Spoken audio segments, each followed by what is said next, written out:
welcome back, everyone. Welcome back. Welcome back to another week, another edition here of the Sparkling Tuna Cup, the STC number 135. Your weekly dose of Tuna Cup action. I'm of course your side VIP. With you, I'm joined by these amazing players and by the people in the chat as well. Welcome one and all to something special. Welcome to a special PTR edition, Public Test Realm, the second edition here of the second PTR version of the STC, and we're jumping into our first series of the broadcast. Spawning in the top left-hand corner of Winter Madness, we have the South Korean Protoss player. We have the red Protoss representing among SC2 people. It is Rebellion.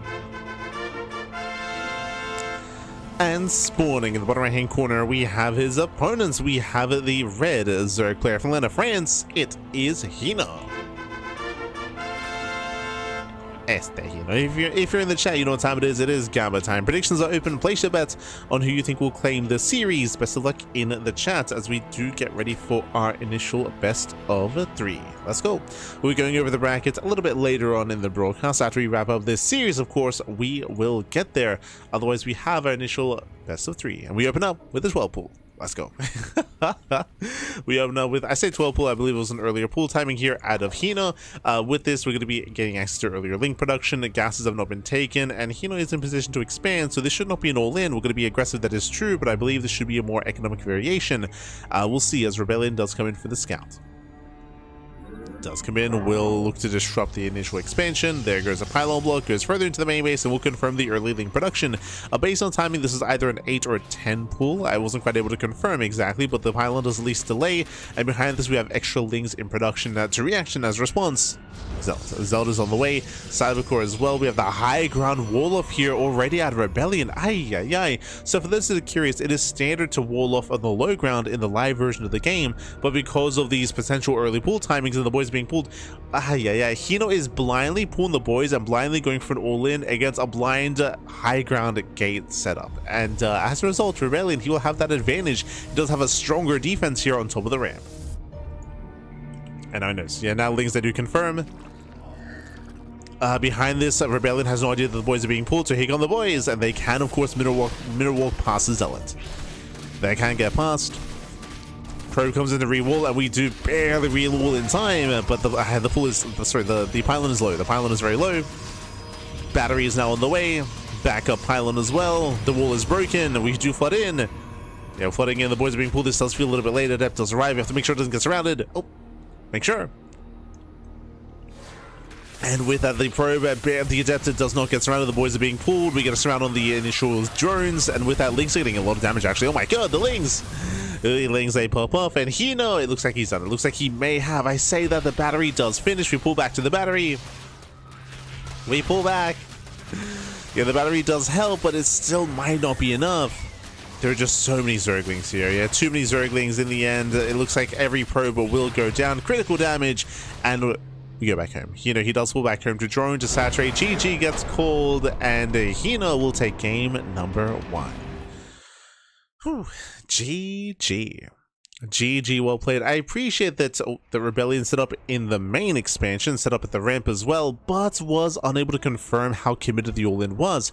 If you remember, we spoke about how initially, as I'm set up my camera, but initially we were set up in such a manner where it looked like we could be expanding, right? The drone was on low ground, we went for the pylon block as well, so Belhas Rebellion, he was kind of gambling a little bit whether or not there would be an expansion. He did not know that the boys were being pulled, and by the time he realized, it was a little bit too late. We were waiting for the Cybercore to finish for the second unit of choice, and likewise we were not able to wall off in time. The production was just too late there to actually wall off. GG, well played. So again, Hino with a nice little rush here to kick things off. As I mentioned previously, this was an earlier pool timing. Again, I wasn't quite paying attention at the time whether it was an 8 pool or a 10 pool. But early pool, link flood, drone flood there by Hino does catch Rebellion off guard. And can we catch him off guard again? I do favor Rebellion in a longer mid to macro game, and again, we'll see if we can embrace a longer game here, or if we end things early once again. Now, spawning in the bottom left hand corner of Celestial Enclave, we have the South Korean Protoss player. We have the red Protoss representing among SC2 people down in the series. Can he bounce back? It is Rebellion. Un momento. As I quickly set up our players. And spawning in the top right hand corner, we have Zipno, we have the... There we go. We have the French Zerg player, the French Zerg player himself, the blue Zerg. It is Hina, leading the series 1-0. Does lead the series here, and so far, again, a cheeky build in game 1. Here we are joining. We're joining with saturating. There's no early pool timing here out of Hino, not this time. So standard opener out of our blue Zerg player so far, and Rebellion back at home, once again going for the high ground wall up, except this time we have access to a pocket expansion, so a much stronger defensive setup here for Rebellion. And I mean, thankfully, Hino is not going for any kind of early aggression. So Probe scout across the map at Rebellion, does scout, does move out. And can breathe easy, confirming the hatchery across the map. Do you see that Hino's going for his own proxy hatchery here? I would imagine hatch block, or maybe something a little bit more sinister, as the drone can come in from behind through the mineral patch into the pocket expansion. So cheeky move here out of Hino. Probe does confirm that it was a hatch first. There we go. Does confirm. But again, does Rebellion check the pocket expansion?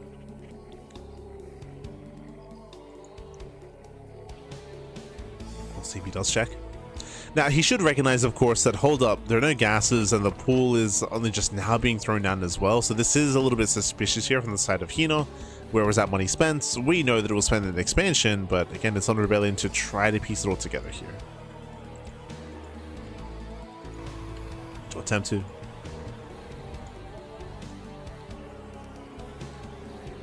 Ah, Railgun, no! So just catching up with the chat. Este Railgun. Ay, ay, ay. Not like this, Papi, not like this.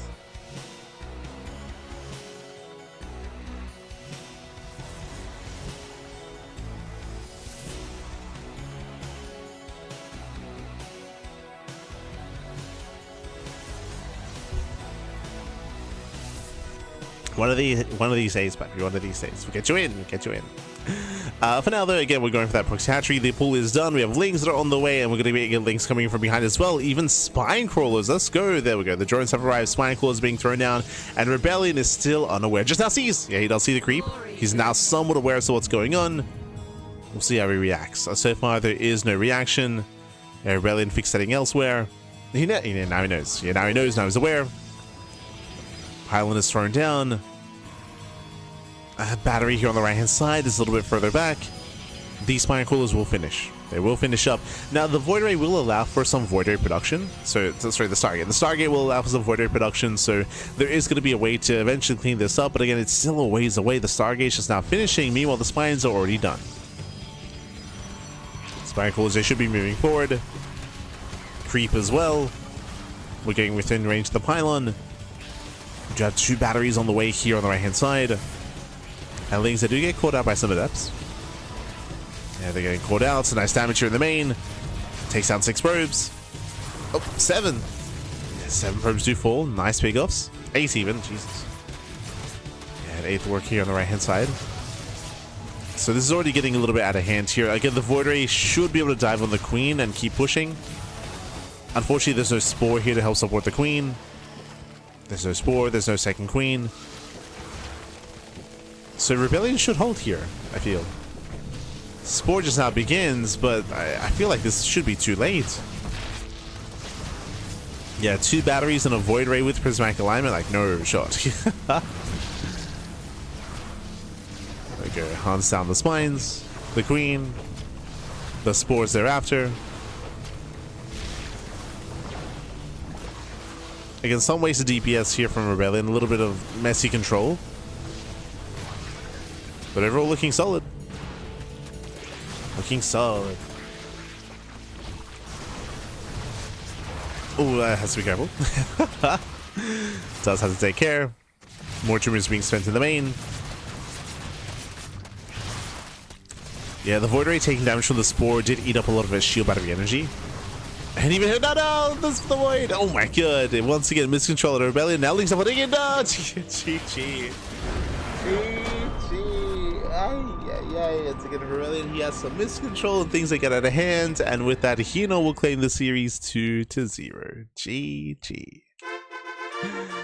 GG, well played. Again, we did see that Rebellion seemed a little bit careless with his Void Ray, not even just referring about him just wandering within range of the Spore Crawler, but even before that, we saw that he had the Void Ray on A moves, so he was wasting DPS shots on on Overlords instead of on the Spine Crawlers and then on the Spore Crawlers themselves.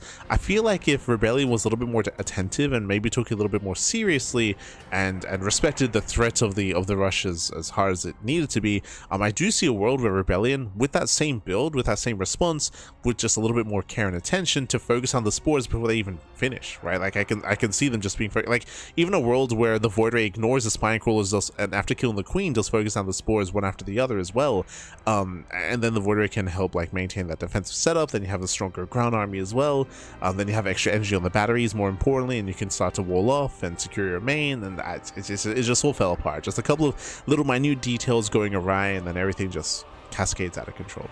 GG, well played. With that, congratulations, as Hino does claim the series 2-0. Big upset, I would say, in favor of Hino. Big upsets, as he will be advancing on into the next round. Let's go. Let us go. It is going to be a bit of a shorter broadcast here tonight. Let's catch up on the bracket itself. It's going to be a bit of a shorter broadcast here as we have our initial matches. Despite it being a bit of a smaller bracket, we have a very high caliber bracket nonetheless. We have our top two seeds. We have ByuN in the top half. We have Shin in the bottom half. So ByuN, he's waiting for the winner of Davlatos and Roxas. Then that leads us into Hino, as Hino did just take the Rebellion. Meanwhile, we have Shin waiting for the winner of Hacker's Top and Antari. And likewise, what we do see down here, we have Homeowner versus Perceive currently ongoing as well. So we have a little bit of downtime. I was hoping I could maybe line this up with catching ByuN in the quarterfinals or Shin in the quarterfinals, but wasn't quite the case. So we are going to have some downtime here. And when we come back, hopefully we're able to get into our next series. Hopefully.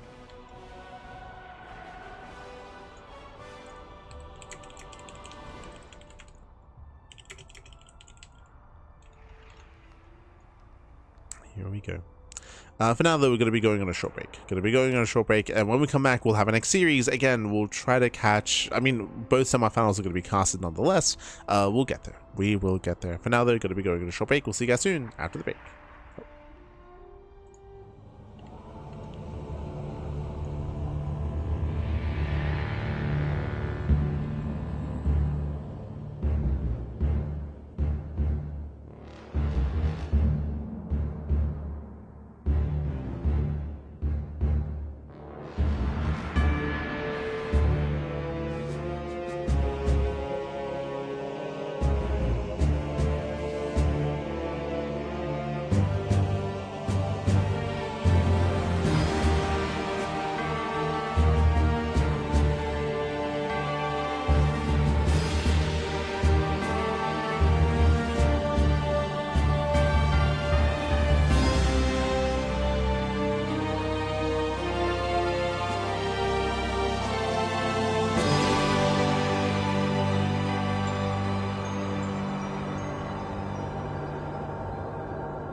back, everyone. Welcome back to the Sparkling Tuna Cup number 135. Welcome back here to the quarterfinals. I do apologize for the extended break here. We were just waiting for our players to be ready here for the previous round to wrap up, and we have made it. We're jumping into our fresh ZVR.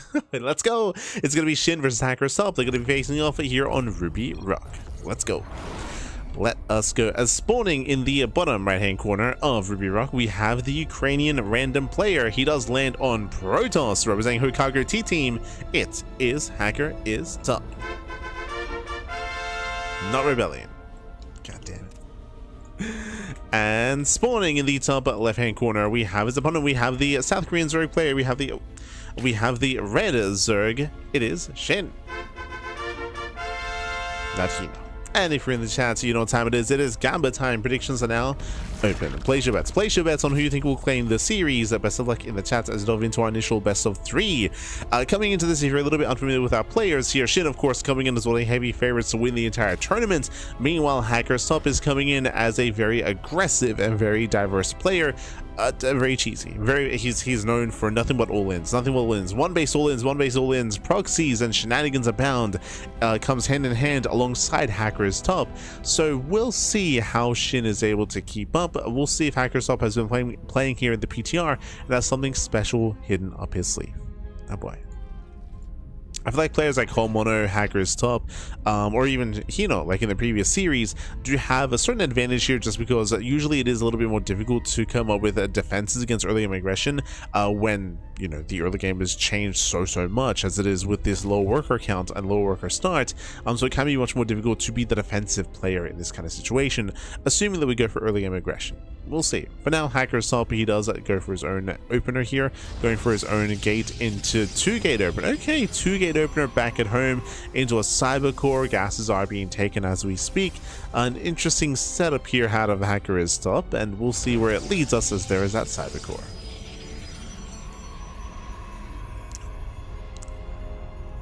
It does lead us into said cyber core.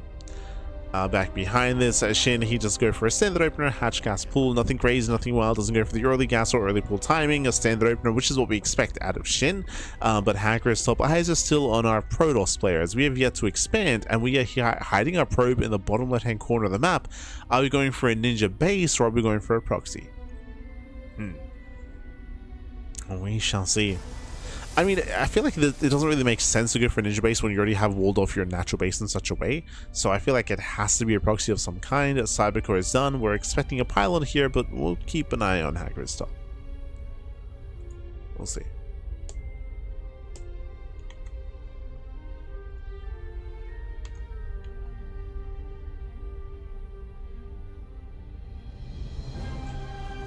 Shall see, as this is going to be a Twilight Council opener out of our Protoss player. So with the Twilight Council opener and with a probe hidden here, if we go for a pylon, it looks like potentially a proxy Dark Shrine. Otherwise, it could just be a pylon. I mean, Warp Gate is being researched. It could just be a pylon just to be aggressive across the map. Remember that pylons now no longer require gateways for fast warp-ins, and now warp-ins are even faster than earlier than previously as well. So we have giga-fast warp-ins available here once these gateways get online, and the question becomes, how many gates get thrown down, and do we actually go for a Dark Shrine or not? And the answer is yes, Dark Shrine is proxied. Okay. Okay. Let him cook, Pappy. Let him cook. Show us what you got. Oh, we revealed. Okay, charge back at home. Interesting. Slackwire's getting to charge. Going for a third gateway, getting to a fourth. So we have a 4-gate setup. The Overlord does confirm, does get in, and does scout the research on the Twilight Council. So there's no real sign here of a Dark Shrine, for example. Hacker's Top is telling the story that it's going to be a one base play in a different way. As a result, I see 0 detection. Oh, and with extra fast warp-ins, there's a world where this warp in a DT straight up ends the game. Straight up, it can happen. So far, still no lair has begun. Roach Warren is on the way. This Roach Warren tells us that Shin is terrified about a 1-base all-in. He's terrified about, especially with gases being taken, like a 4-gate 1-base blink all-in or glaive adepts. That's what is on Shin's mind. Not this. No, he scouts. No, he sees it. Yeah, it does scout in the end. Spore gets thrown down, and Shin will shut this down completely. Aye. There was potential, baby. There was potential, but not anymore.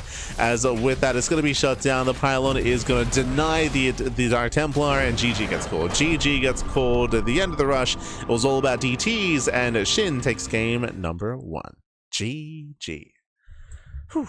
GG, well played. Yeah. He almost sold the story, Bob. He almost sold the story. He almost sold it. See in the chat, Charge Archon. No. It was a DT rush. It was a DT rush. Like, it was all about the Dark Templar. He was trying to make it look like he was going for another build, trying to make it look like David Epps or Blink. And he was selling the story, but in the end, the Lings did end up scouting the Dark Shrine in the corner of the map. And with that, GG. GG, well played. Again, cheeky move out of Hacker's top, and almost got away with it. Casito.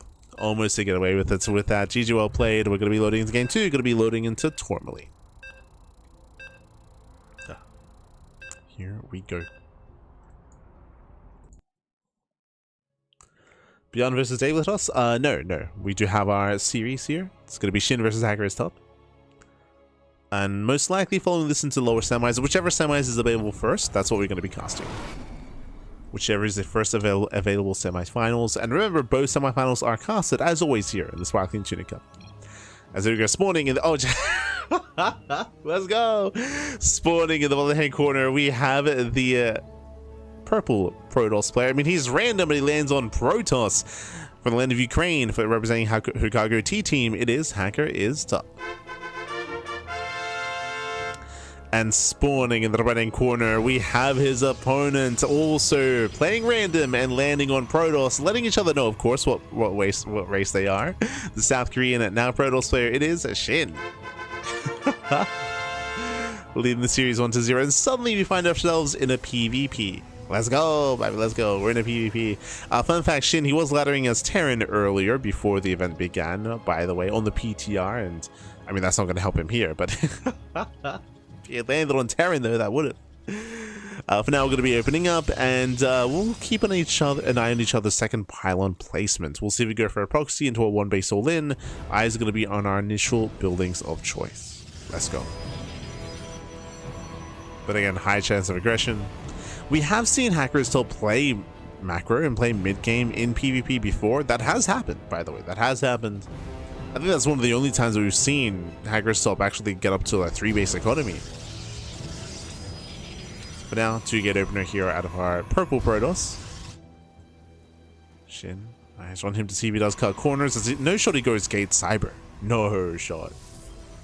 Does he? Gate cyber expands? Hyper greed? Are we that confident? Yo. Gate cyber expand out of Shin. Hyper greed out of our Protoss player here. Okay. This is asking to be 1-base all-in. You're asking for an all-in here only if Hacker stops scouts, though. The problem is that right now he's in the dark. He's just now moving out with his own scouting probe. He went for his own just 2-gate opener. Second pylon is inside of the main base as well, not proxied. And we're going to be proxying the third pylon instead. What's important, though, is the lack of scouting. Yo, shout out to White Row, by the way. Special tactics. Beautiful, beautiful. So that was the announcer of choice. Pylon gets thrown down. And if we do go for a proxy 1-base all-in, it is going to be a delayed variation, as that is the third pylon, not the second pylon.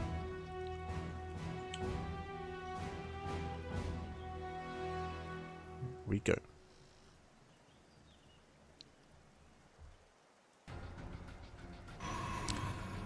Best announcer is Novo Diva. That's just factually incorrect. I raised you the White Raw. Then I raised you even more Castor Park. True. Then I raised you higher Total Biscuit. Ah.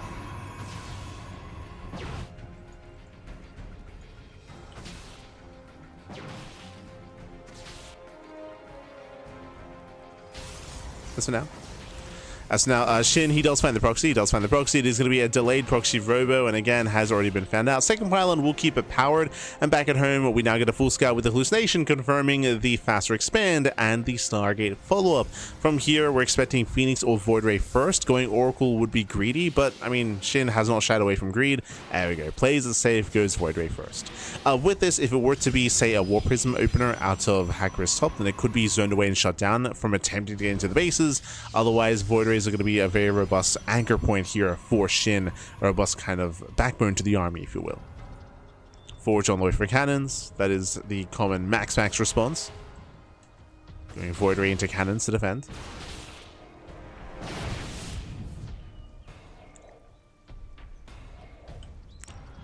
So the Stalker is going to be zoned away. Second Immortal's coming out. Shin, he will not catch any reinforcing Stalkers, thankfully for Hacker's top. Does manage to avoid that. Voider is being a little bit proactive, a little bit cavalier. Calm down. Does sustain some hull damage. There's a recall back home. Boys are being pulled. We do get on top of the first battery. And the first battery is going to survive. But I can't say the same about the Immortal. Yeah, the Immortal is being chased down, and the Immortal will fall. We do trade. We trade 1 for 1. We're zoned away. We're zoned away here. Hacker's up. He locks down the Stalkers. Very nice. He locks them down, but now there's a second Void Ray. Oof. Yeah, Void Ray still arrives just in time to defend. Here comes the second Immortal. Hacker's up. Can he overwhelm? Again, those are a lot of losses for Shin. Shin, he already lost, what, 2 Stalkers? 2 Stalkers and a Void Ray. Has Shin lost too much? And the army does start to step in. Void Ray does catch a Stalker. Oof. I don't think I'm too fond of Shin focusing on the Immortal there in that moment. I feel like we have to get rid of some of this anti-air. If the Stalkers, if they get out of hand, then they can just burst down the Void Rays, but we'll see. We shall see. As it does take 3 volleys. Going for that. There's another pylon! It is not a choice. This pylon, can we keep it alive? It looks like we can. Oh my god. Hacker Sub, you see, he noticed that it's only 1 pylon powering everything, and he did try to change target fires. He did change his target. Did not kill the pylon, did survive, and with that, Shin is holding. The 1 pylon, baby. You know what I love is that Shin, he knows that, like, this is a really vulnerable position for him. Like, the fact that there's only 1 pylon. He still has refused to throw down a second pylon, by the way. He totally could just get a second pylon just in case, but no, he refuses. It'll be fine, baby. The toast is pylon. There we go. Second pylon gets thrown down.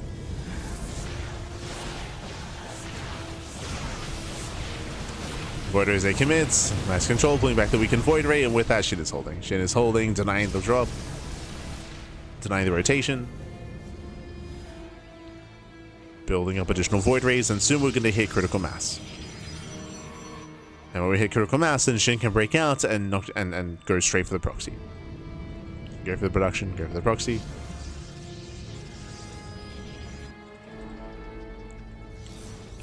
Hacker's up with now 10 Stalkers.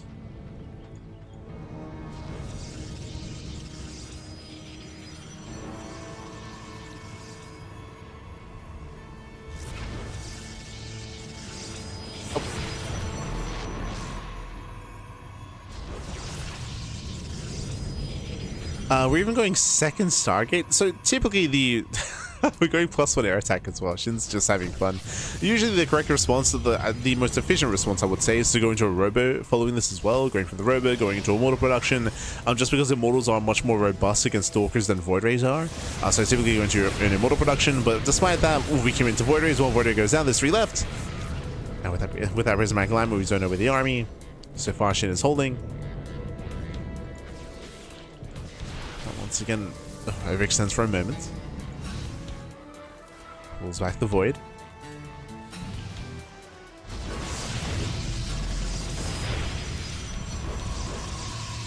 Does pull back now, making 2 Voiders at a time, just going mass Void Ray because why not? I mean, it should still work. Bearing in mind that as time goes on, Shin does have the superior economy. He's on 2 bases, Hacker's up is on 1. See, that burst damage is insane.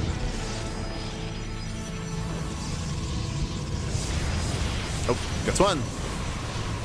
And 2 Voiders is going to be going down. Just the 1. No, he doesn't get the second. Yeah, he doesn't get the second in the end. Hacker Subby is punished. Borders, there's no light control. They commit here to the flyers. They'll take down every single stalker. 0 anti-air left. No more anti-air. GG, good luck with the next round. Then Shin, he will claim the series 2-0, advancing on to the semi-finals. GG.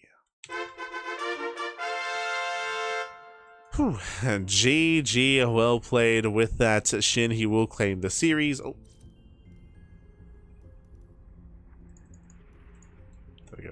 He will claim the series and he will advance on into the next round. And let's catch up on the brackets. Okay, from the top here, exclamation mark B in the chat if you guys want to have a look at the bracket yourselves. So far, the bracket has been progressing, and I believe both semis are ready at the same time. ByuN just took down Dave Litos 2-0. We have ByuN versus Hino. Likewise, we have Shin versus Hon Mono. 2 TVZs.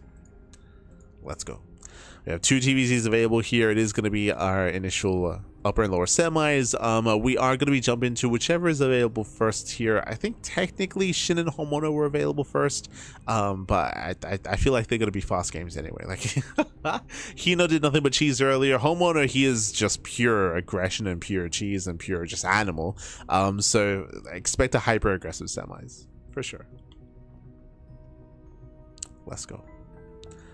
And we have confirmation. It is going to be Shin versus Hon Mono coming up next. Bearing in mind that we will cast both semis as always when it comes to the Sparkling Tuna Cup. Both semifinals will be casted, so we will be covering the ByuN series thereafter. We got you. We got you.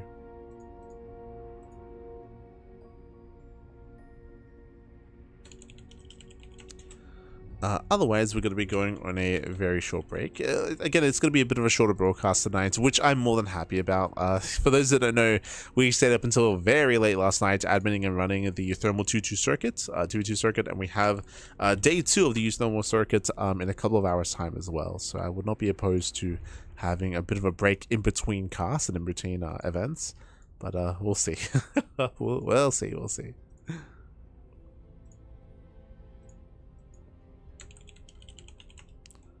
Semifinals.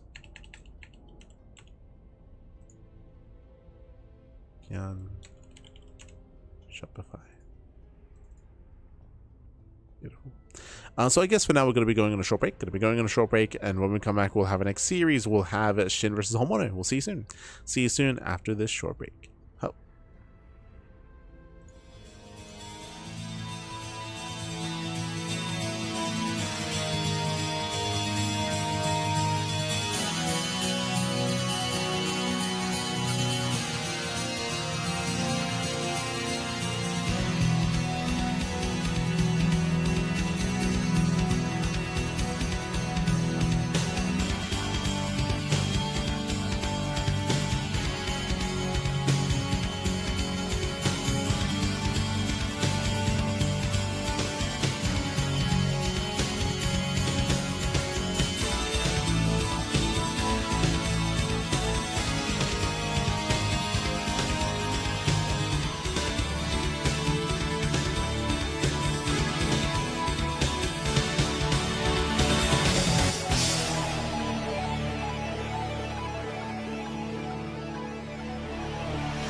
And welcome back, everyone. Welcome back to the Sparkling Tuna Cup. The Sparkling Tuna Cup number 135 semi-finals. So semi-finals here. Random edition, PTR edition, as well as no shot, by the way. So it might not look like it, but both players just rolled random. Both players, they just picked random and they landed as the main races. God damn it. Spawning in this other hand corner of Winter Madness, we have the South Korean Terran player. We have the Red Terran. Again, he was He's random, landing on Terran. It is Hon Mono. And you can see he's asking for the race. And spawning in the bottom right hand corner, weak race. True. We have the random player, the South Korean player. It's a TVT. Okay. Kappa. We have the South Korean player, random, but landing on his main race, Zerg. It is Shin. What are the odds that both players play random and they both land on their main races? So again, Homeowner, he's asking for the race. Shin does acquiesce. Lets him know that it is Zerg eventually. I don't know if Homeowner has let him know. I mean, he said TVT, so Homeowner, he implied what race he landed on as well. And yeah, they're both laughing. Just that they both landed on their main races. Aye. But here we go. So we're going to be opening up a hatch first. Send that open out of Shin. Likewise, so far, interesting placement with the racks here for Honmono, going for a racks expand. Welcome to Winter Madness. Winter Madness is a larger map of the map pool, typically for longer games.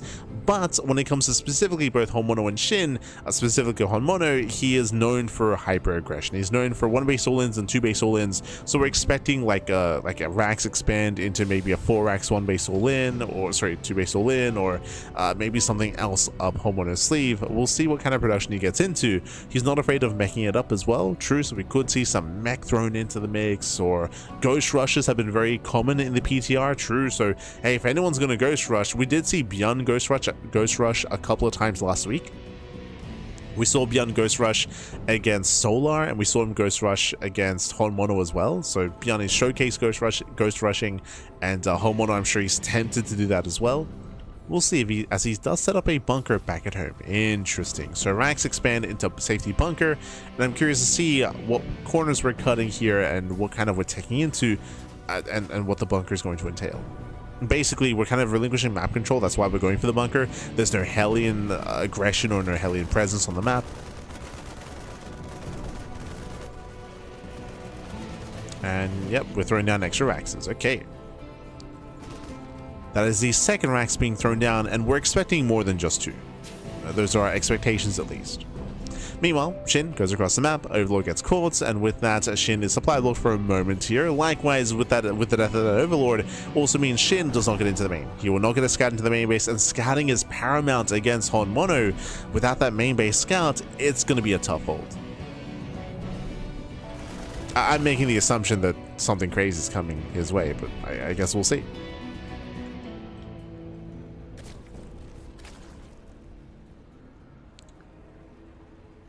Go.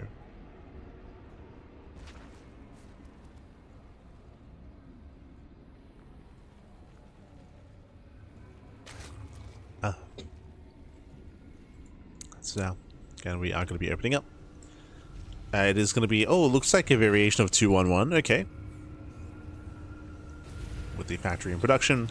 Behind this, Shin staying on 2 bases and going into a faster lair. Shin does skip link speed for this, by the way, so no link speed, a faster lair. This could be a couple different things. Technically, if we were casting someone like Dark, I would float the idea, or even Rogue, float the idea of like a 2-base Nidus all-in, but there's no vision across the map to get into the main base. You can see the Marine here on patrol as well, just in case. So other likelihood here is going to be 2-base Muta. We can see a Roach Warren gets thrown down behind the mineral line, so it's going to be 2-base Roach into most likely a 2-base Roach all in. Meanwhile, ByuN, do you see what I see? Sorry, ByuN? Homeowner, do you see what I see? A third Rax. A third Rax to thrown down, so this is more committed. This is not a 2-on-1, this is not a standard build. We're going for a third Rax into a starport. This is a 3-1-1 setup. Again, even more committed, even more dedicated play here from Homeowner. Hyper aggression into a very strong stim timing. True. Very strong stim timing. Now, I believe that Shin should be okay with this, especially going into a Roach-based play and Roach-based mid-game. He should be having a robust enough army to defend against any kind of drop play. The positioning is going to be the most important part, of course, as Roaches are very immobile, and defending your third base or natural main against drop play can be very difficult for a Roach-playing player, for a Roach-based player. But we'll see.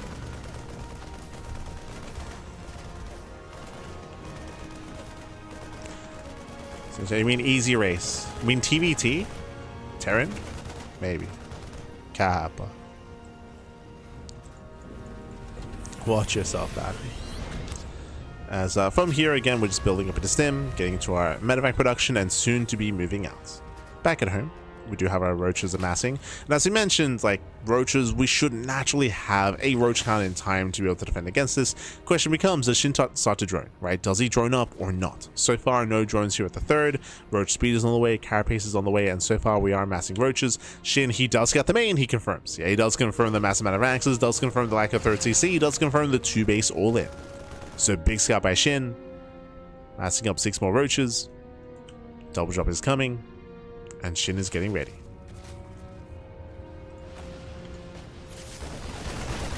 He's getting ready back at home. So far, just force a pickup. Shin is ready at the natural.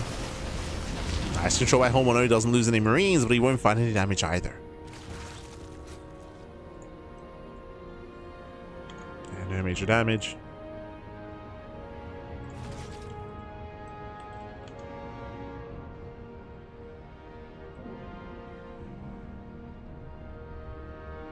As Shin commits. Behind this, Shin is droning, by the way. He is not all in, but despite that, I will say that Shin can still deal a lot of devastating damage here. The Marines are forced to pick up.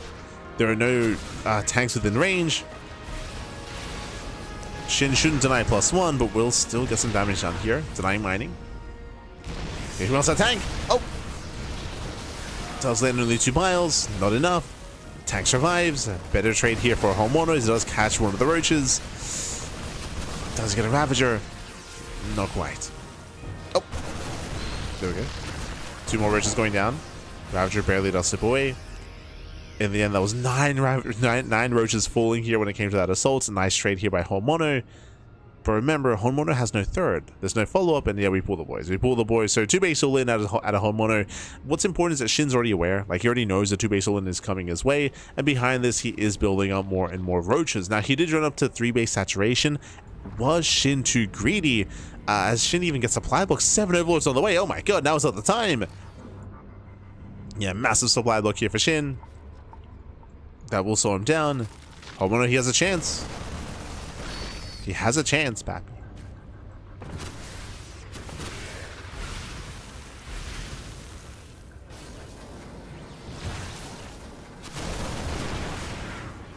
Oof. That 1 power does graze the army.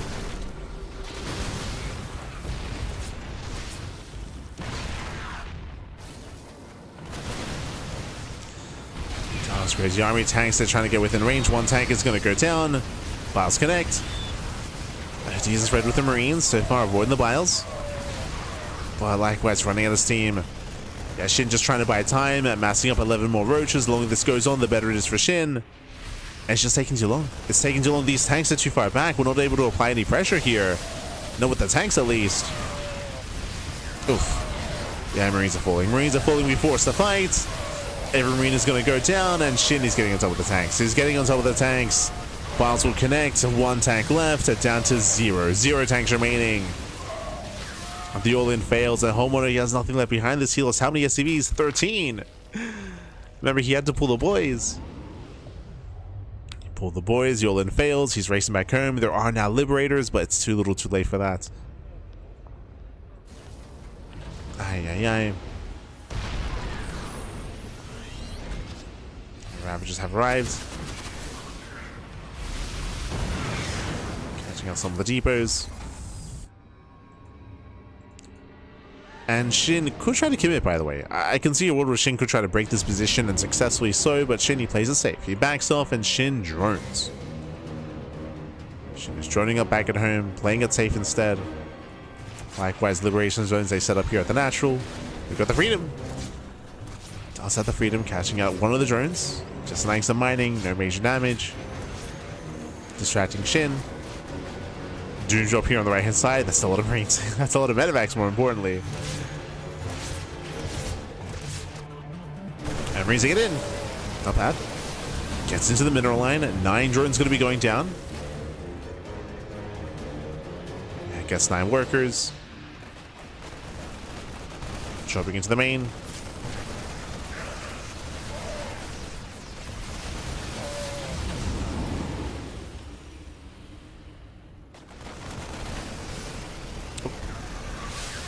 Oh, and the boys are being pulled. Yeah, the boys are getting pulled into the Marines. 25, 26 drones. This is getting out of hand, by the way. 30 drone kills. Oh my god. Okay. I mean, that was really good damage. Homeowner, he's still down to less than half the workers of Shin. That's like that's the issue here, is that it shows just how far behind Homeowner has been, as he's still just 2 base all in. So impressive damage, not good enough. Not good enough. Ay, ay, ay. If we had a third CC behind this, different story, but here comes the second wave, the second all-in.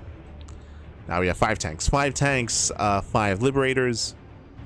Decent chunk of bio. Contamination here on some of the production. Nice contaminate.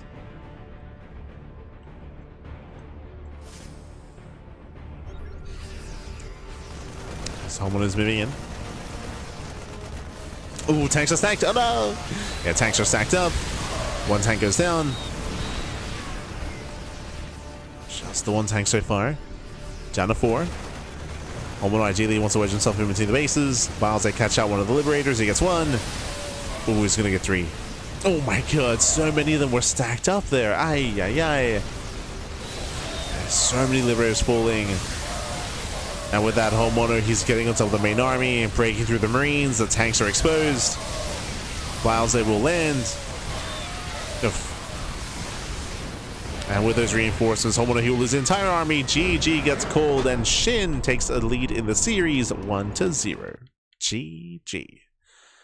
Whew. GG, well played, as Shin does take a lead in the series here. Again, Homeowner with a very intense 2 base all-in, was able to deny the scouting, was able to somewhat catch Shin a little bit off guard. Shin was even supply block coming into defense, but again, Shin, he happened to already be opening up roaches, a very safe way to play ZVT. If Shin was going Ling Bane, different story. This would have been a much more difficult defense if we saw Ling Bane or even attempted Muta Rush as well, but when it came to the builds of choice, Shin did go for an early Roach Horn into a Roach Heavy style, which again is considered to be a safe way to open up to keep you safe against things like this.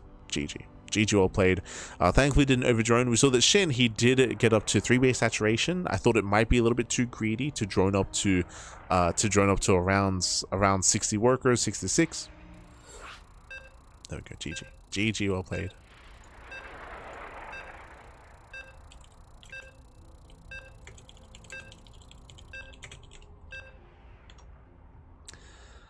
GG, well played.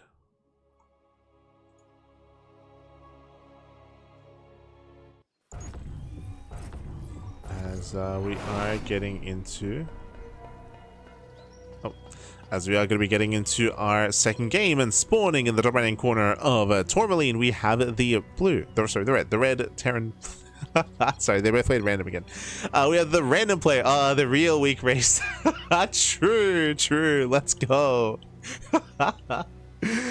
Here we go. We have random versus random once again, and in the top right hand corner we have the South Korean, typically Terran, but rolling random, landing on Protoss for Team Hyper 1. It is Homeowner.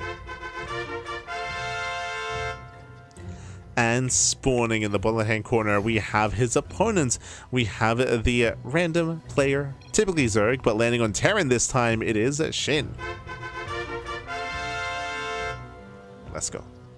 Let us go as we're getting into our fresh series. Once again, a lot of banter between our 2 players here. Not too certain as to what is exactly being said. I do appreciate any help in the chat as well. Hold on, I'll whip out my Google Lens. Oh no.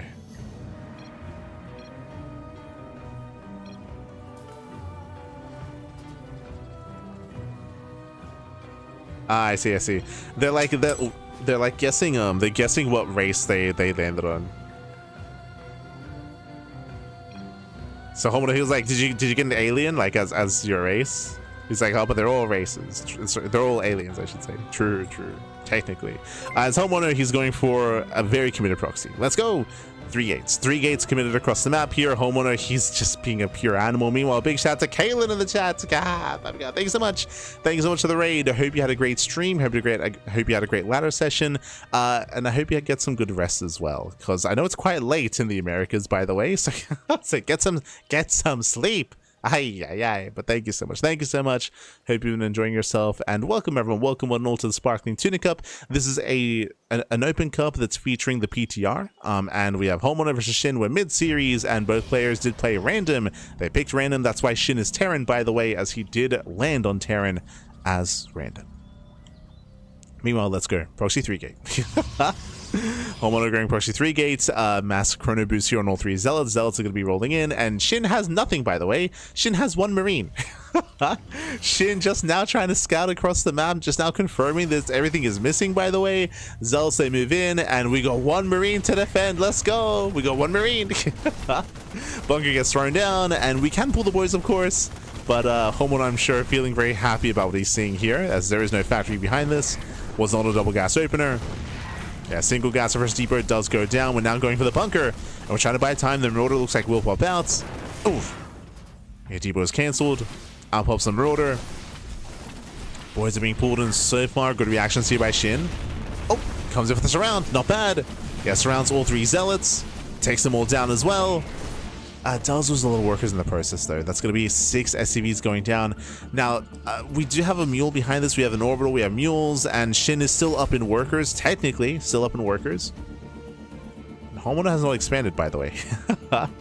So economically, Shin is in an okay position. Bunker is going to be halfway done. We need a little bit more time for the bunker. Zealots move in. They get punished. Do we just get a free Zealot? Oh my god, almost. Casito.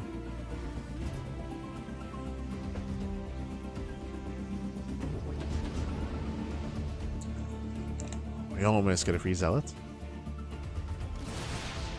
Speaking of free units, oh my god, that Stalker, calm down. Yeah, nice punish, very nice. Hot water, oh no. He's crashing out. Not like this. This was his game. True. Not like this.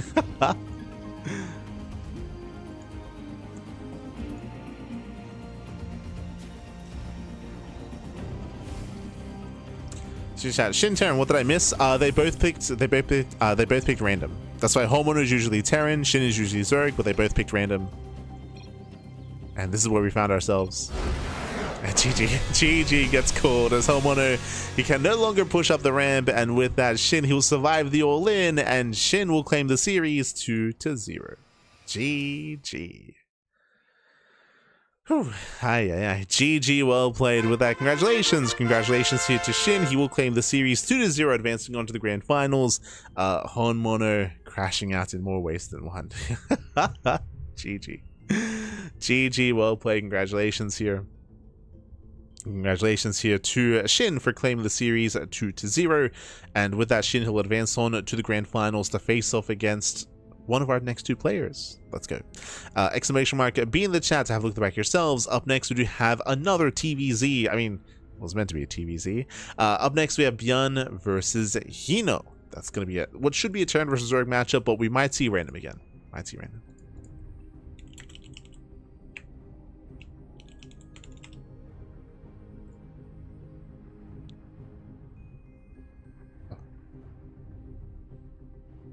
Here we go. As it looks like we have our lobby.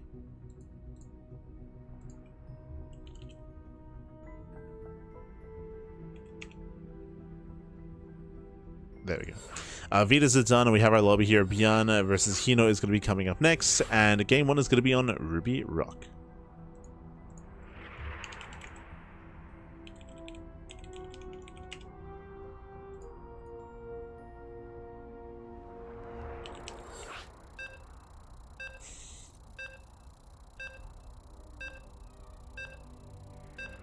Okay, let's go. Let us go. As we jump into game number 1.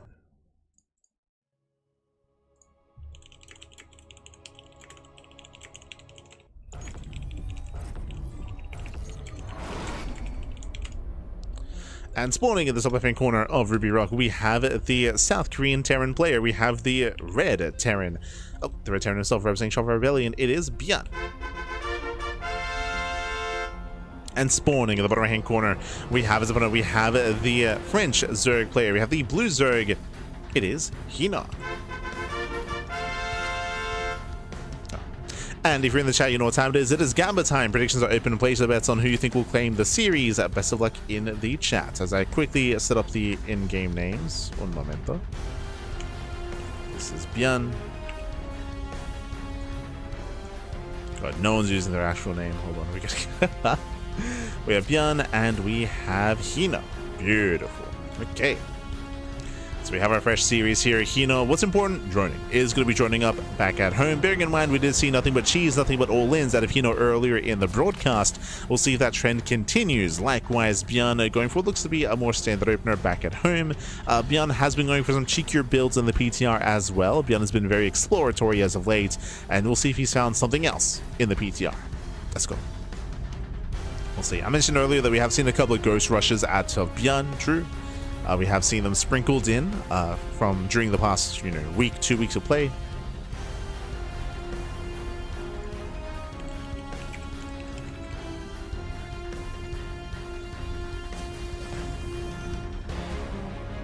We shall see. Once again, for now, we are just going to be settling in.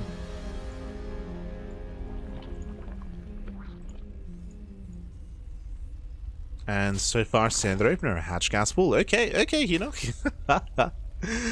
Unlike previously, this time he does go for a standard opener, at least for the time being. Eyes going to be open to see if Hino does go for excess gases, if he even goes for link speed, if he goes for an earlier Roachborn, earlier Bailey Nest. We'll keep an eye on Hino's tech of choice. Meanwhile, welcome to Ruby Rock. This is a smaller map of the map pool, shorter rush distance by ground. Aggression is favored on this map, and we typically lean towards Terran players on Ruby Rock just because of how active and aggressive they can be on this map, and that's what we expect out of ByuN. True. It'll be up to Hino to keep up, to defend, to minimize losses, to keep pace with the Terran. And we'll see if he can keep pace.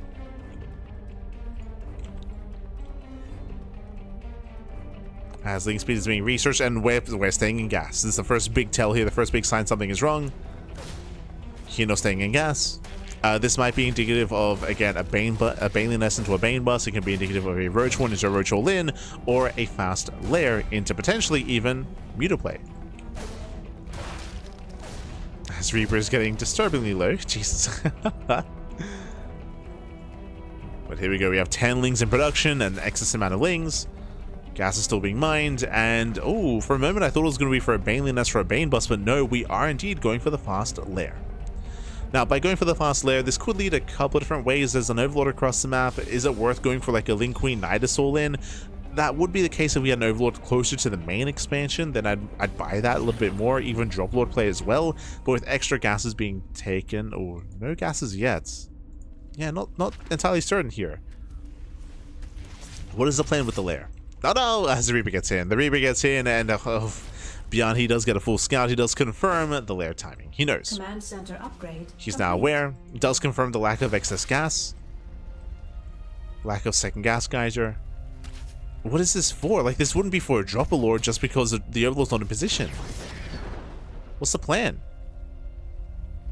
If any. Like, this is... Okay, it is Drop Lords. Okay. I was so confused. I was like, what's are we going? But like, the issue here, the reason why it's a little bit weird is that we got Drop Lords being made, is that in my mind it would only make sense if there was a Drop Lord here outside the main to drop directly into the main base. But no, we're going for 4 Drop Lords, and we're going to send our queens across the map. But that's a lot of Drop Lords here. Lings they poke in. ByuN, he does evacuate, going for his own 1-1-1 back in the main. Bunker is now done as well. ByuN being very safe and very careful. But again, ByuN, he knows something weird is going on, right? Whether it's a Nidus all-in, a Drop Lord all-in. Scans confirms lack of drones. Here we go. Drop Lords are set. And it's all or nothing. We have 3 queens. 3 queens. 5 Drop Lords. Okay. We're just going for the Dune drop into the main. But there's a bunker. There's soon to be 2 bunkers in the main base. I don't see this breaking the bunkers, I'll be honest. Oh no, yeah, the Drop Lords get scouted.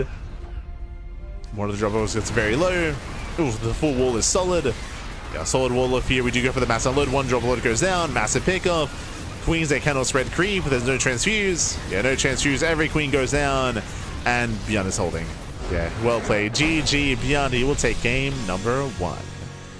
Whew, GG. GG, well played. A wild game here to kick things off, by the way. A wild game as ByuN does take a lead in the series. Again, Hino had a unique build, and ByuN didn't exactly know what was going on, but he knew enough to just play safe anyway, right? Whether it was going to be a Nidus all-in, Drop Lord all-in, Bane bust, regardless of what it was going to be, ByuN, he was preparing here for the worst, and he was ready, and he shut it down. GG. GG, well played. With that, we are now getting into game number 2, going to be loading into Winter Madness. Let's go. We're loading into Winter Madness here, and we'll see where this series takes us. We'll see what kind of crazy build Hino has for us this time. Again, for those that are maybe unfamiliar, Hino is a hyper cheesy player, so we're expecting this kind of play to continue. Not this build exactly, but more one-base play, more aggression, more all-ins. Those are our expectations for Hino. Oh, as we have flip sides. Lovely. God damn it. Un momento.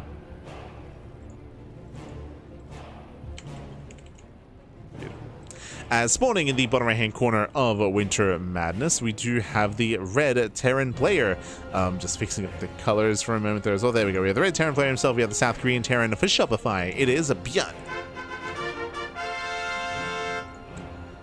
And spawning in the top left-hand corner, we have his opponents. We have the red Zerg player, the red Zerg player himself, the French Zerg. It is Hino. So let us go as we are getting into game number 2. Bearing in mind, of course, that ByuN does take a lead in the series, and we'll see how our players face off here in our second game. We'll see what kind of build Hino has ready for us. Let's go. Turns out they worse to hide how good they are to how good they can perform with an 8-worker side. Copium, papi, copium. What do you mean? ByuN won. What are you? What are you talking about? Won the game.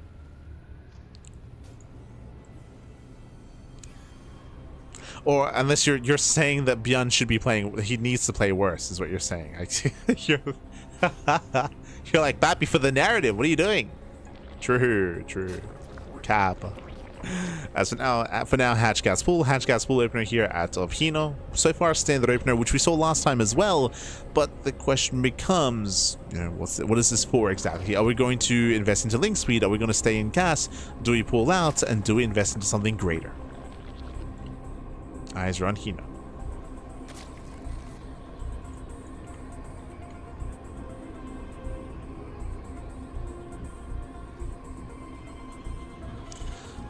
Going to be on Hino here.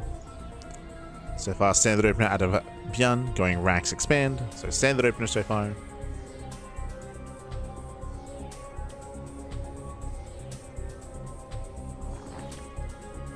Does open Reaper, moves out to Scout.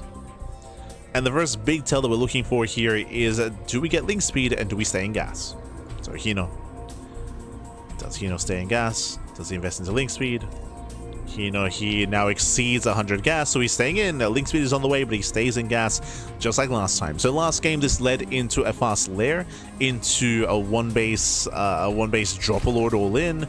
This time, we do see the Overlord once again is actually deviating here. Okay, if we start making our way towards the right hand side, this could be a setup for a Nidus Worm. If this is to be a lair. So for now, we're just going for the pillar. For now. But this is a bit of a larger main base on Winter Madness, so the idea of trying to hide something here, I mean, I can see the logic behind it. There's that lair. So it's a 320 lair timing, and again, we're still mining gas. So if we take extra gas geysers, that's a sign of further tech, so that would be a sign of Muta play or Hydra play, like one or the other. If we stay on one gas geyser, then again, that's a greater sign of maybe like Drop Lords again, or a Nidus Worm, or a Baneley Nest with a Bane Bust. That'd be the other option. Oh, well, we wouldn't need a lair for a Baneley Nest though. Yeah, I mean, true. Oh. Second gas. Third gas. Baneley Nest. That threw me off a little bit. But going for extra gas geysers here, are we going 2-base Muta? 4 gases. Okay. Show us Aspire. technically this could be a Hydra Den as well, and it could be 2-base Hydra. That is a build that Shin, Solar, and the other Korean Zerg players have been playing around with. But I don't know if Hino is one to embrace that style. Layer is complete. Ooh. Hellions are go for the dive. They confirm there is droning going on. They confirm all the gases. Big scouts, big tail. There it is. 2-base Muta. 2-base Muta out of Hino. Again, ByuN, he saw the gases, which is a massive tell, by the way. He didn't see the gas geyser, but he saw the workers mining gas. So he knows. He knows that there's at least 3 gas geysers for the Zerg player. He also saw the fast layer as well. So everything that he's seen here screams either, again, 2-base Hydra or 2-base Muta. And 2-base Muta is a more common build. Much more common. That should be in the forefront of ByuN's mind. Hunts down the Overlord, even for... Oh god, even does cause the supply block. Ay, ay, ay. Brutal supply block. 4 Overlords on the way. Feels bad, man. Feels bad. No, it's the Viking.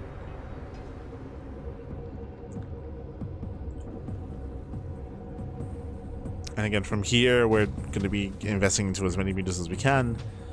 Technically, ByuN has yet to fully confirm. Back at home, do we have an eBay? The answer is we do. Yeah, eBay's already done, so we can start blind turrets.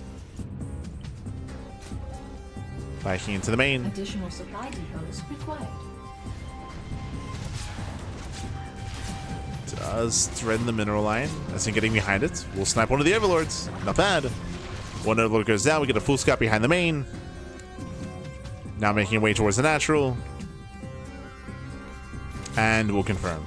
There we go. Does confirm what's going on back at home. There we go. Turrets instantly being thrown down. User on the way. I believe 8, 10, 11. Yeah, 11 meters.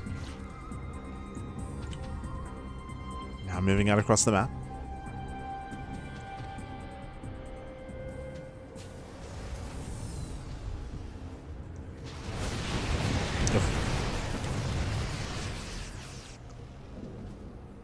Get across, they will threaten. So far, ByuN is keeping up.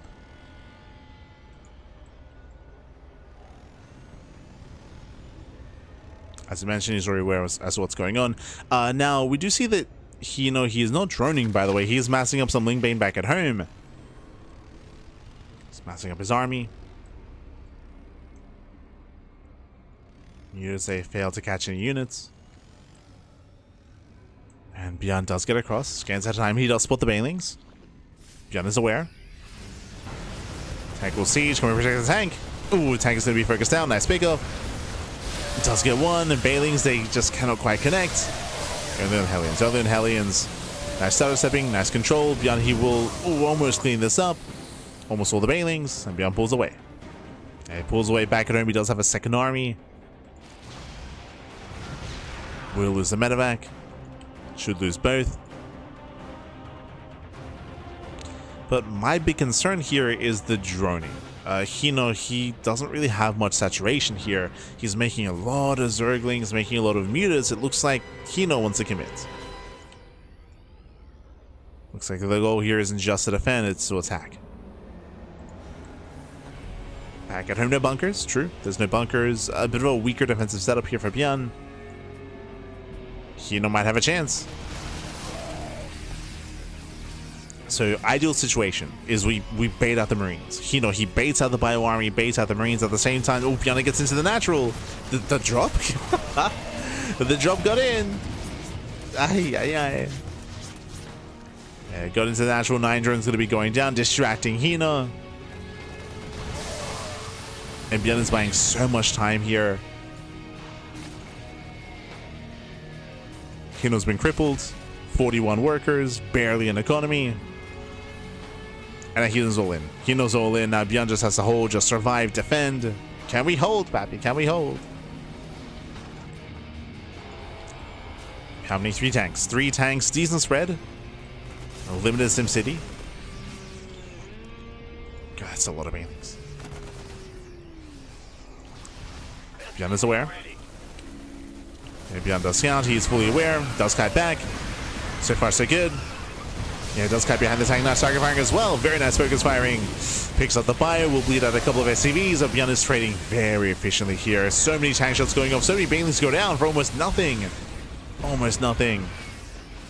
GG. GG. With that, the aggression fails, and ByuN will claim the series 2-0, advancing on to the grand finals. GG. Whew. GG, well played, ByuN. He will survive the aggression of Hino. Some diverse play, of course. Game 1 going for a crazy 1-base Drop Lord build. Game 2 going 2-base Muta. But again, what's important is the scouting. ByuN was able to more or less confirm what was going on. Game 1, he didn't scout the build exactly, but he was able to confirm that an all-in was coming. And he defended. He was able to defend in time. Likewise, Game 2, he confirmed that tech was coming, right? Saw some higher tech, and then eventually confirmed the Spire itself. Got a full scout. GG. GG, well played. And with that, ByuN will claim the series, and we're getting ready for the grand finals. It's going to be a best of 5. Best of 5 between ByuN and Shin. Oh boy. But before I get ahead of myself, we do have something special in store for you here. Okay, here we go. As always, with every single week, sure, we have ByuN and Shin getting ready for us, but we also have the raffle to conduct as well. Larifa, papi, Larifa. Oh. As I quickly do set up our players. Beautiful. For those that are curious, every single week we do host a random raffle for our tournaments, whether it's for our amateur tournaments or for our main events as well, our weekly Open Cups. We always do host a raffle. It's a way to spread the love. It's a way to incentivize participation. Basically, everyone that played here tonight is equally eligible for 5 USD. Nothing crazy, nothing too wild, but 5 USD is available here to one of our players. This week we have 10 eligible players. 10 players equally eligible here for the random raffle, and one will walk away a little bit richer. Oh boy, let's go. Let us go. We do have a raffle, and this week, this week, congratulations to Antari for winning the random raffle. GG. GG, well played. Antari is a bit of a newer face here in our tournaments. Did actually compete last night in the Duckling Open. For those who don't know, SDO was last night. That's our monthly bronze to diamond tournament, and Antari did compete in that bronze to diamond tournament. Fun fact again, is an amateur player, is, you know, diamond or below, and even when it comes to this event itself, I believe got knocked out in the first round. Let me just double check here. Antari did go down to Hacker's Top in that first round 2-0, so might have gone down in the first round, but hey, does walk away with some prize money. GG. GG, well played. Shout to Hacker's Top, who did come in as the runner-up. We see Shin down there alongside Honmono, Hino, and ByuN. Didn't quite make the cuts. Not quite. Congratulations to Antari. GG. GG, well played. Congratulations for winning the random raffle as we get ready for the grand finals. Oh boy. We are getting ready.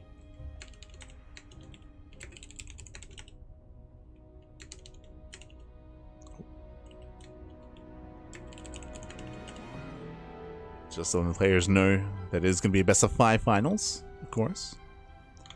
Letting them know. And I'll get Kronos in as well. Shout out to Kronos, by the way. He's one of our fellow CranKy Ducklings. And we'll have Kronos jump on to help out a little bit. You know, Google Lens is good and all. Like, the Google Translate is what we were relying on previously, but maybe Kronos can help out a little bit. Just because our players, they like the banter, Pappy. They like the banter. Ah. Beautiful.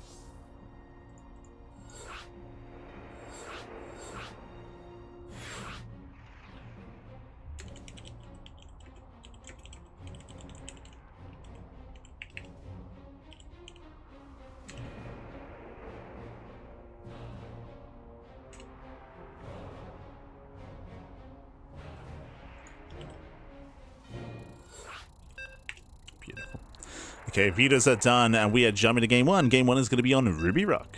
Let's go. Ah, no. It's not going to be an easy job, by the way, but I wish Kronos the best, because I already saw them bantering a little bit. I already as spawning in the top left-hand corner. In the left-hand corner here, Ruby Rock, we have the South Korean Zerg player. We have the red Zerg. It is Shin. And spawning in the bottom right-hand corner, we have the blue Terran player for Shopify. It is ByuN. So Cronus, so S is Shin, B is ByuN. So Shin, he said, "Can you do a 2x Reaper?" And ByuN's like, "Can I?" Let's go, let's go. Lovely, lovely, as we are getting in. Again, these two are good friends. A lot of the Koreans are good friends, of course, and they do like to banter whenever they can. But again, if you're in the chat, it is a Gamba time. Predictions are open. Place your bets. Place your bets on who you think will claim the series. Will it go the way of Shin or ByuN? As we have reached the grand finals. Best of 5, by the way, not a best of 3. Longer, bigger series. Let's go. Let us go. As ByuN does not 2x Reaper, by the way. He does set up here on the high ground. Meanwhile, Shin across the map going for his own earlier pull. So we do see an earlier pull here out of Shin. Into a later gas, into a later expand. This might be the beginning of a gas-less opener, which would be indicative of Roach play. So we'll see if he does commit into gasless play.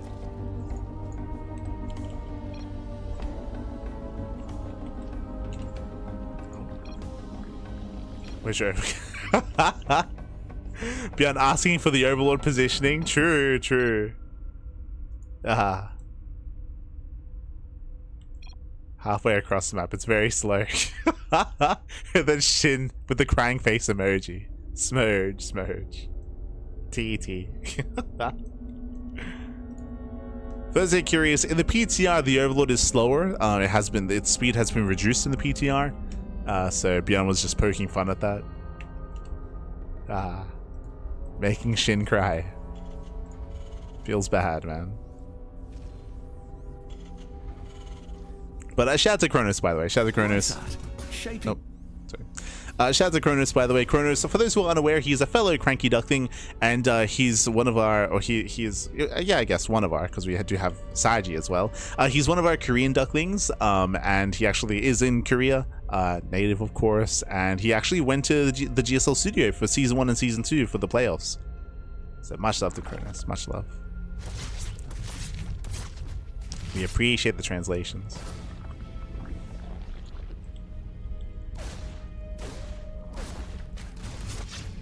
As ByuN does poke in. At the same time, Lings, they did slip into the main. Ooh, no major kills. Did deny some mining at least. And will actually delay the CC as well. So remember, this is because of the earlier pull timing. Shin is able to delay. Did not kill the SCV, but does delay any kind of expand. ByuN's Reaper. Oh no! Ooh, miscontrol out of ByuN. He leaves it idle. The Reaper goes down. Yeah, ByuN with some miscontrol. Ay, ay, ay. Will lose said Reaper. Will pick off both Lings, but so far a better start for Shin. Shin kills the Reaper, and he delays the CC for quite some time. So it does delay. My assumption is ByuN is asking, where did my Reaper go? What have you done? No.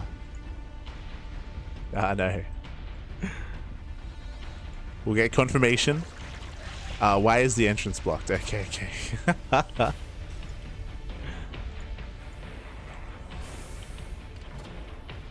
I think that's in reference to why can't he get into scouts.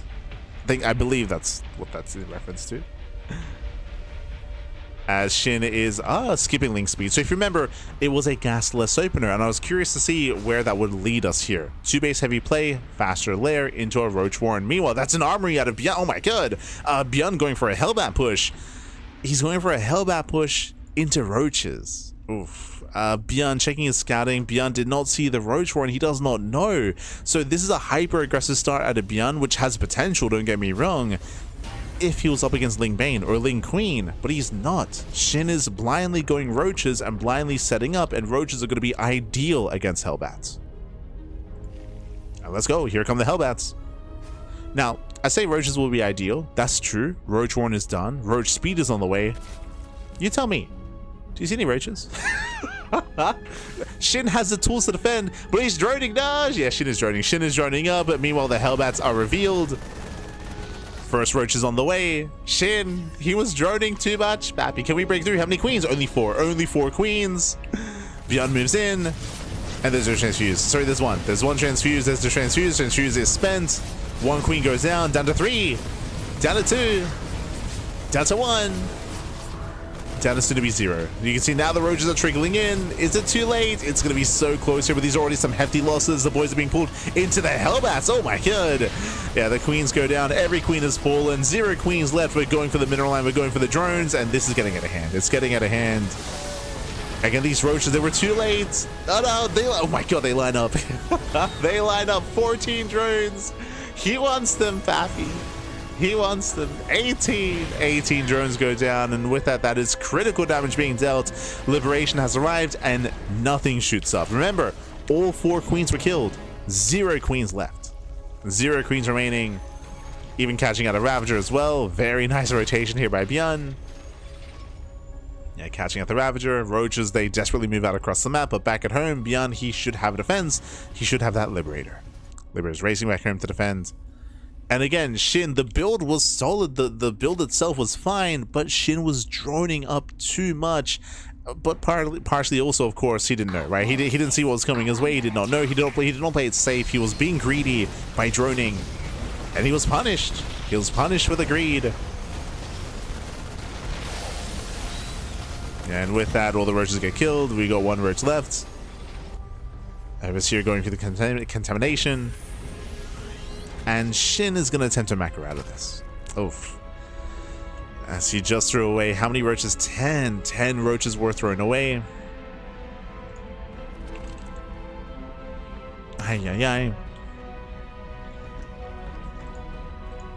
I like this. Sorry, before you... No, it's all good. It's all good. Much love, Cronus. Much love. We appreciate it. We appreciate the translations. See Cronus in the chat. As we do have our Liberator here towards the 3rd base. Once again, getting 3 more drone kills. Not the best trade for one Liberator, but considering how low the economy is and considering how many drones have gone down, like, this sort of thing is still worth it. We can see ByuN making use of the army, going into +1 vehicle weapons. Okay, sure, why not? Likewise, bio upgrades are on the way. Stim is already done. Combat shields +1. 1/1 upgrades as well. And ByuN claiming his 3rd. Does also claim his 3rd base. And again, Shin has a lot of droning to do. A lot of droning. You might look at this and be like, oh, but Shin, he's recovering, right? That's not exactly. The soup does lie, as we say. The soup does lie. When it comes to our current setup here, Shin, he should be up 30, 40 supply, especially because roaches are inflated. Like, roaches are inflated supply, so when you're relying on a roach army, you should be above to be even in supply, whereas right now, we're behind. So even worse than what it seems. Likewise, Shin has been forced to re-drone. At this point, with the Terran player claiming a 3rd base, Shin should be on 4 bases. He should be on 4 bases, but again, he's stuck on 3. Again, he is still 1 step behind. Now getting into 1/1 upgrades as the Terran player is finishing their 1/1. And Shin is trying to rush into Hive Tech. This is a big risk, it's a really big gamble, but I do think it's necessary. Basically, Infestation Bit into Hive into Ultras. We're going for an Ultra rush. If ByuN leaves Shin alone, then Shin will get away with this, and he'll have a big power spike to catch up, to recover with Ultras. Shin is supply blocked. Ooh, and Shin is out of position. No, Shin is out of position. Marines, they do stim into the main, going for the upgrades. They deny +1. We spoke earlier how 1/1 was already delayed, and now even denied. So massive delay in the upgrades. Marines are getting to the mineral line, getting one of the queens. All right, if you recall, like, he even reset the queen count earlier. They had to be rebuilt. 2 more queens go down. Oh my god. 2 more queens fall. We got 2 queens left. That's also why there's no creep either, because the queen count was reset earlier. It's also more damage. ByuN dropping back into the main base. Infestors on the way. I mean, they will help.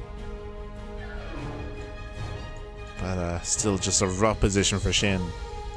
Oh boy, oh god. And here comes the main army. ByuN is pushing. Massive army here. 4 tanks, a good amount of marauders. 1/1 upgrades are done. He's got +1 vehicle weapons because why not? ¿Por qué no, Paddy? ¿Por qué no? Now, fungals are good. I'm just concerned that there's no follow-up. ByuN might get fungal to the face and it may not matter.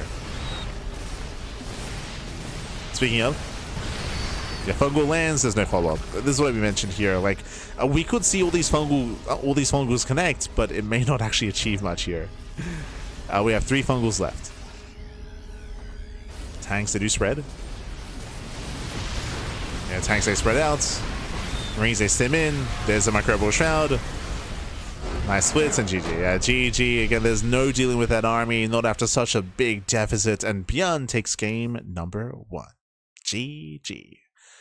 GG, well played. Again, ByuN took a massive lead early on, dealing with that critical damage in that mineral line. We saw, what, 18 plus drones going down, like insane damage done early on. And as you mentioned, the super was lying to you. Even though it looked like the supplies were evening up, Shin was far behind. Down in upgrades, down in bases, down when it comes to creep, down when it comes to injections, getting supply blocked as well when we saw the drop across the map. In a lot of aspects, Shin was struggling, and ByuN eventually pushed. Shin was hoping that ByuN would be passive. That was the one chance. The one chance is if we saw some passivity out of ByuN, then maybe Shin could have recovered, but GG. GG, well played. With that, we're getting ready for game number 2. Going to be loading into Title Citadel. Let's go. Let's go. So getting ready here for game number 2. Going to be on a bit of a larger map. Larger map compared to Ruby Rock. Larger map in the map pool. So we are jumping to game number 2. ByuN passive, not in this world. I mean, again, that was the only chance that Shin had. So he was kind of gambling a little bit on that, and maybe hoping and praying, but obviously in the end didn't quite work out. And now we're getting into game number 2. And spawning in the top left-hand corner of Title Citadel, we have the red Zerg player, himself, down in the series. We'll see if he can bounce back. Remember, this is the best of 5, by the way. It is Shin. And spawning in the bottom right-hand corner, we have his opponents. We have the blue Terran player, the blue Terran himself, the South Green Terran. It is ByuN.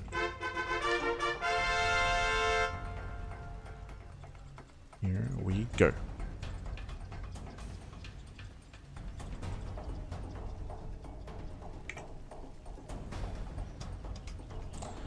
Catching up in the YouTube chat. Are they playing random for fun? I mean, they were just, yeah, they were enjoying themselves. Playing random, of course. This is the best of 5? Yes, yes. Finals the best of 5. As can be seen. Good job adding me in the 2v2. Oh, thank you, baby. Thank you. We appreciate it.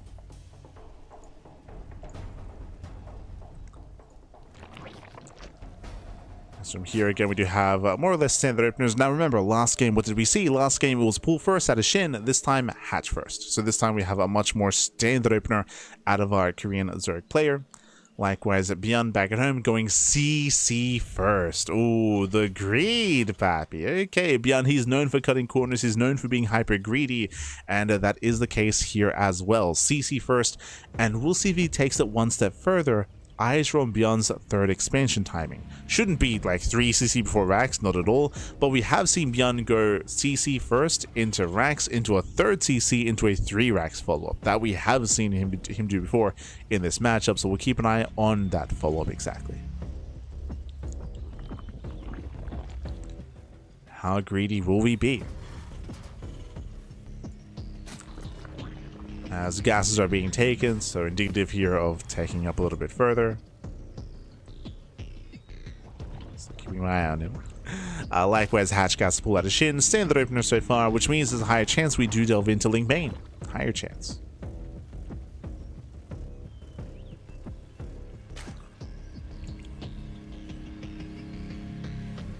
So again, welcome to Title Citadel. This is a larger map in the map pool. Larger map, longer rush distance by ground is going to be Marine first out of ByuN, as we did take our gases a little bit later. With this, we can deny some scouting, deny some vision, but also no scouting out of ByuN whatsoever.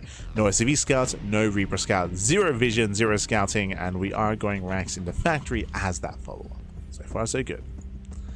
But again, ByuN is just cutting a bunch of corners and being very greedy.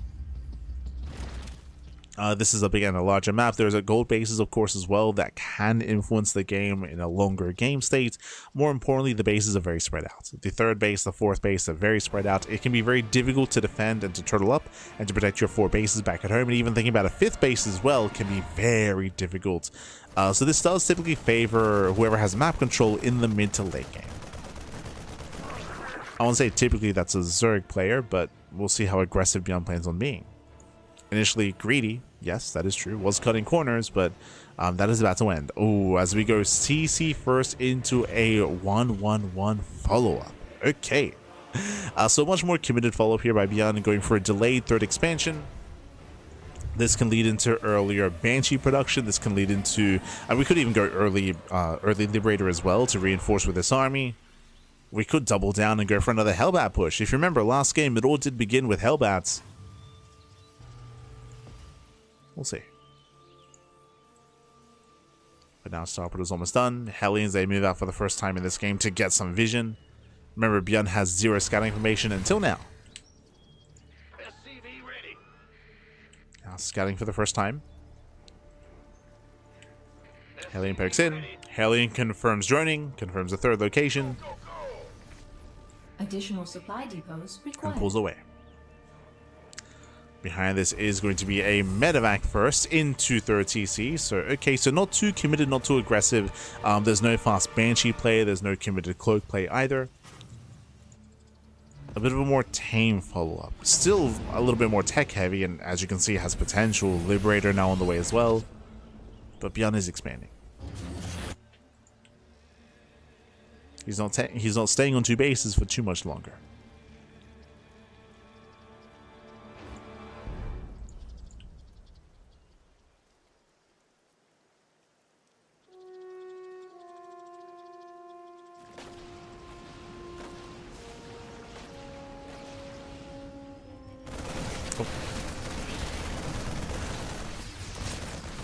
Now does poke in.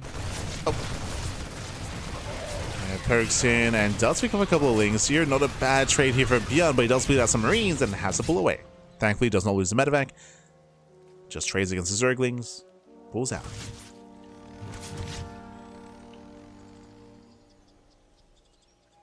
Does pull out. Yeah, what does having 17 out of 16 workers do? Does it slow the gathering speed, or is it max? Slightly reduces the efficiency overall. Not too bad though. It's one of those things where the having a 17th or 18th or 19th drone on the mineral patches, the collection rate there is just less efficient than it would be having them on a fresh expansion.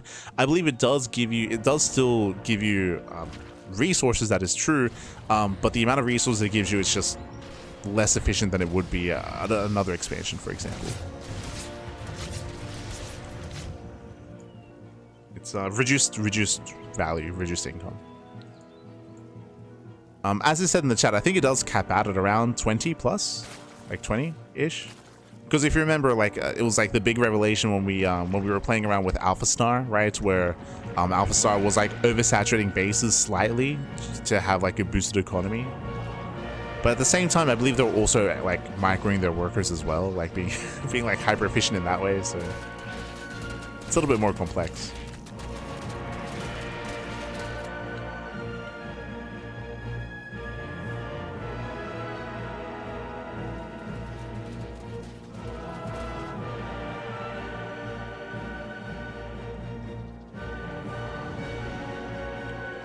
But yeah, like people, like it was a little bit more eye-opening during the Alpha Star period. That would have been what, like 2019, 2018? Can't quite recall exactly when. As ByuN does commit across the map so far, Lings, they should be able to keep up and should force a pickup. Oh, the mine shots. Oh, we just stand and fight? Oh my god. Yeah, we're holding on to the mine shots.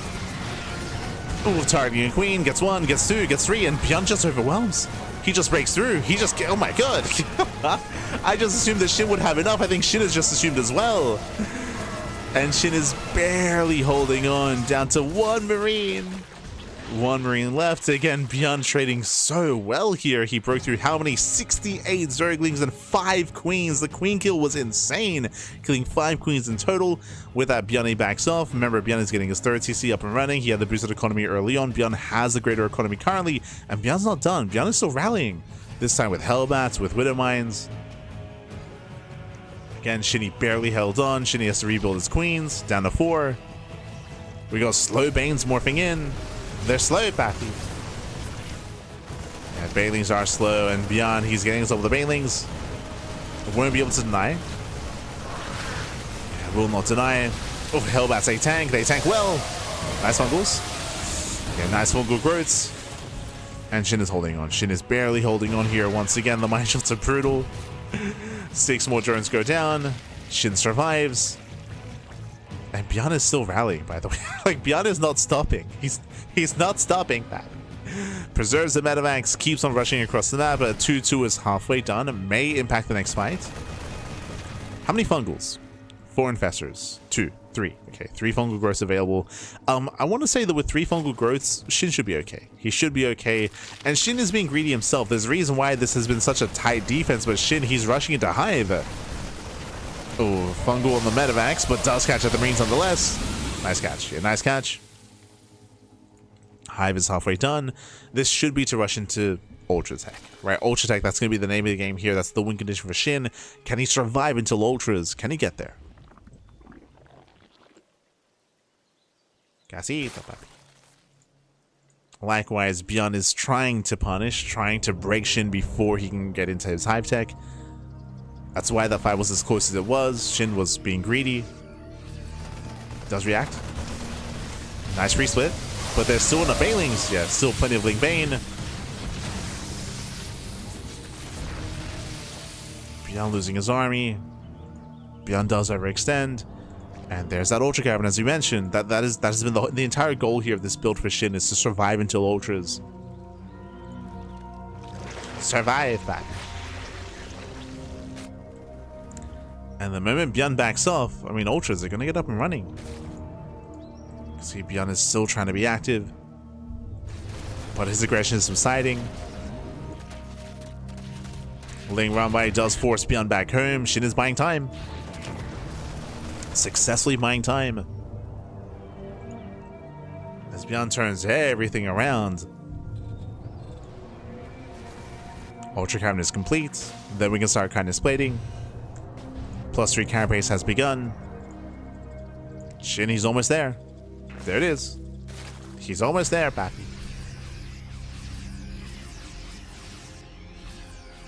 As ByuN moves out, we have another counterattack. How does ByuN respond? He does scan, does spot some Ling Bane. ByuN turns around. Lings, they try to catch reinforcements, but ByuN has plenty to defend. Yeah, he's fine. But he still turned around. I don't know if you noticed, but he actually turned back around. Once again, delaying his push.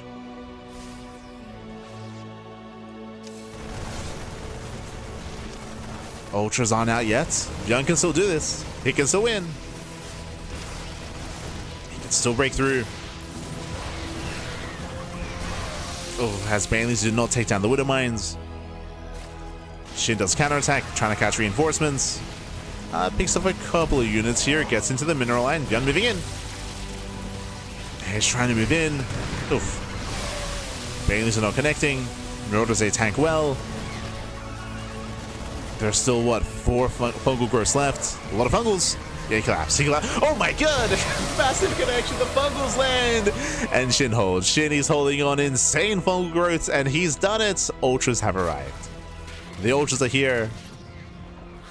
He made it, Pappy. He made it. And now we're in a situation where we have Ultras before the Terran is ready with Ghosts, right? There are no Ghosts or no Liberators. It is a ByuN army. There is a decent Marauder count, and a low amount of Ultras will be dealt with by Marauders.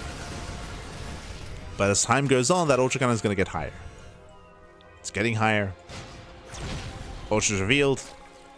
Liberators have begun. I believe those are the first 2. Yep, those are the first 2 Liberators. So again, ByuN needs a little bit more time. Nice rotation. Shin out of position. That's going to be a kill. Oh my god, just barely. Yeah, that is going to be a kill. And these fungals are, I was going to say a bit of a waste. Okay, did spend 2 fungals. The drop stay get away. Distracting Shin. ByuN is max, but he has to make use of this army. Okay, Shin still only has 3 ultras. Only 3 ultras. It's still not enough. It's not enough ultras.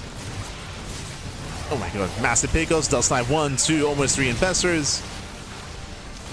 Massive mind shots on the Zerglings. Insane connections. And despite Shin surviving into ultras, and it has been impressive seeing him survive this long and to get into his ultra tech, Shin doesn't have the gas, doesn't have the economy to sustain ultra production. It's not there. If he had this base up and running, different story. But Shin is lacking the gas.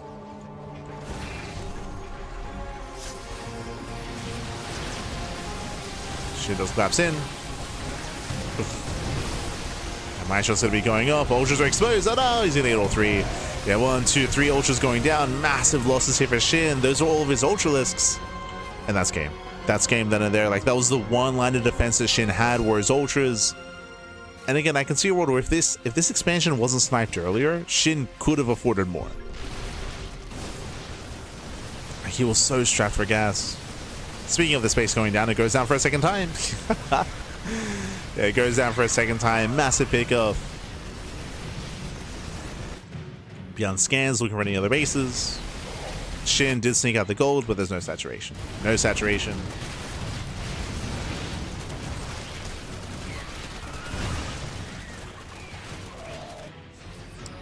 And with that, ByuN just has to calm down, heal up his army, and then push. At this point, like, there's nothing to really be concerned about, right? The economy isn't large enough to really threaten ByuN with any high amount of ultras. There's only 1 ultralisk in production. There's 0 left alive.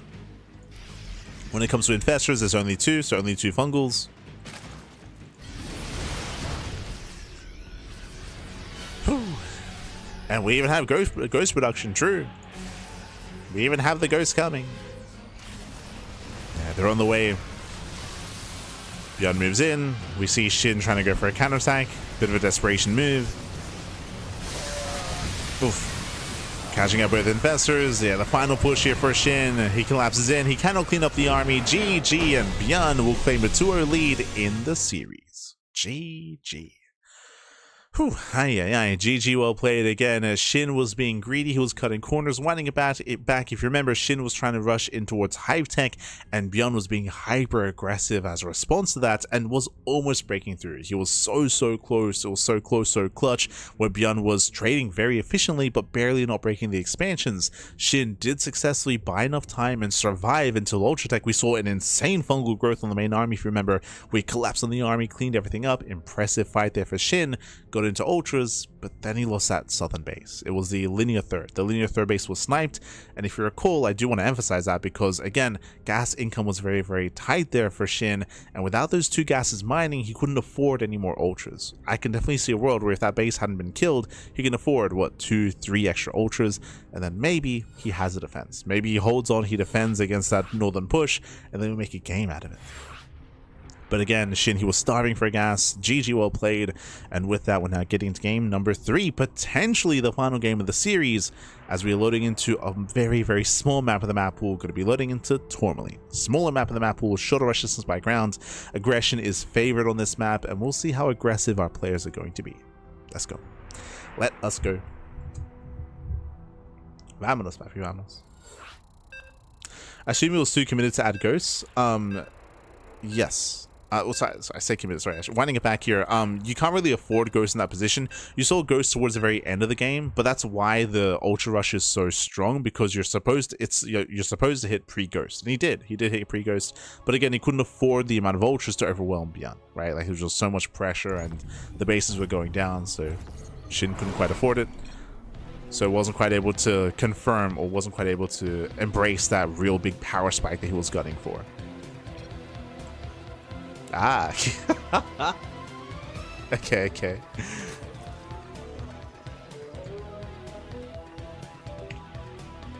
Oh no, my keyboard.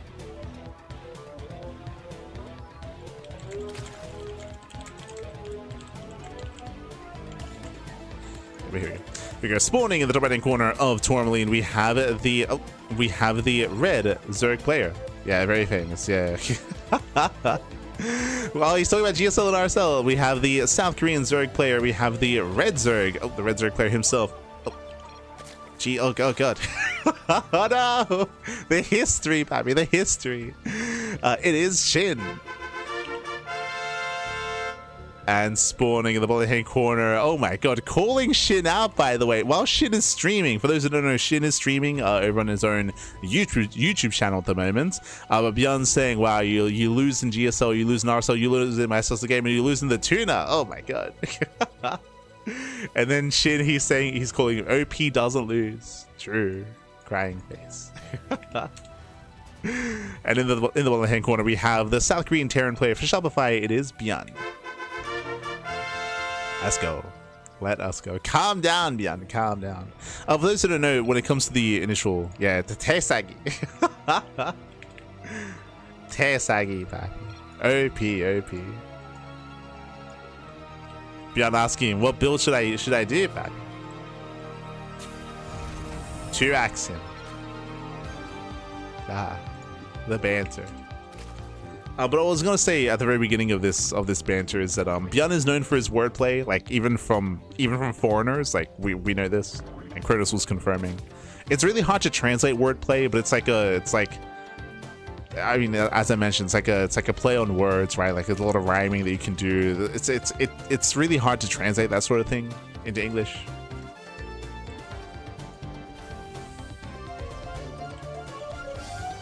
Hard to translate. But much love to Cronus, by the way. Yo, Shin and ByuN are putting him to work. Putting him to work.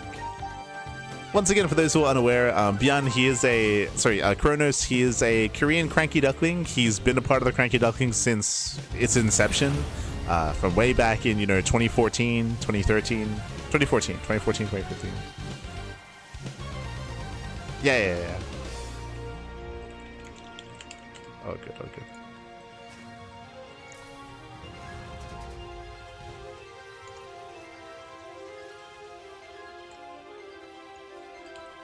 Oh, 안녕하세요, papi. 안녕. Curtis is ducking. See. Cronus is a duckling. Quack, papi, quack. Cronus, he was at GSL.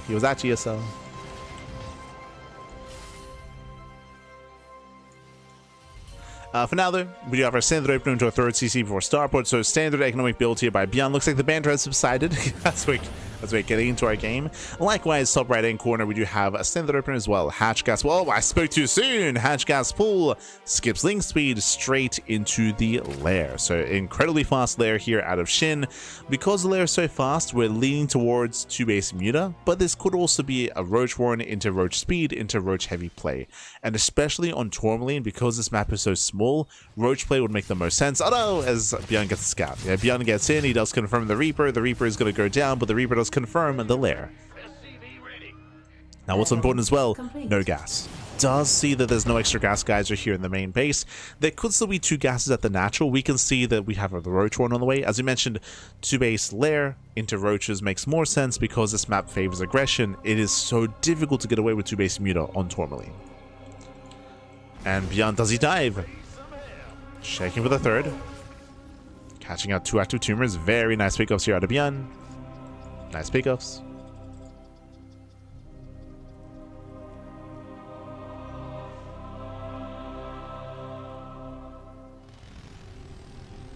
I see, the Korean in the chat.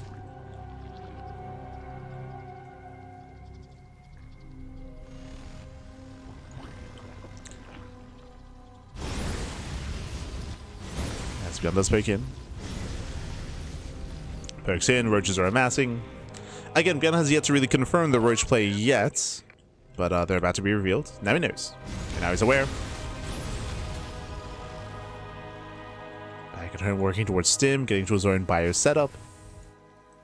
ByuN is taking up.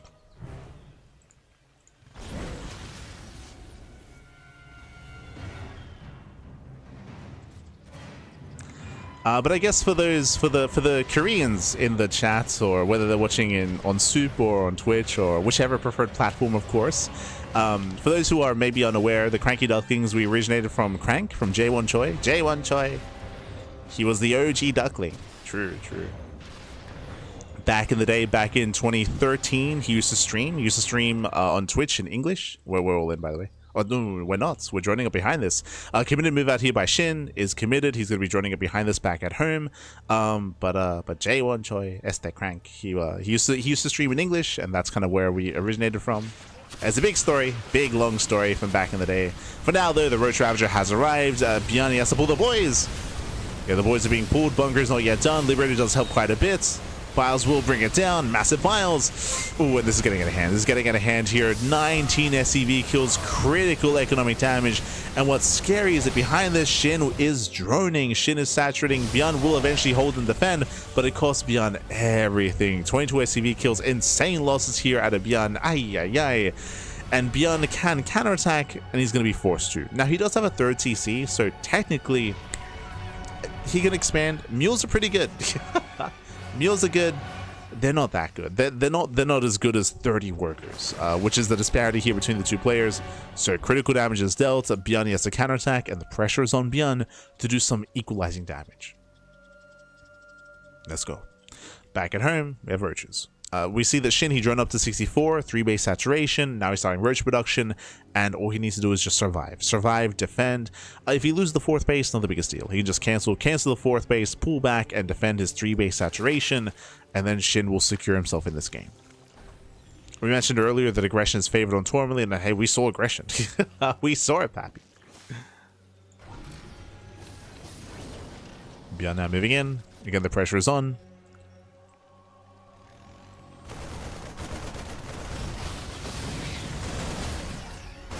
Does move in, tanks are within range of the hatchery. They do force cancel. As I mentioned, the cancellation here is not the biggest of deals.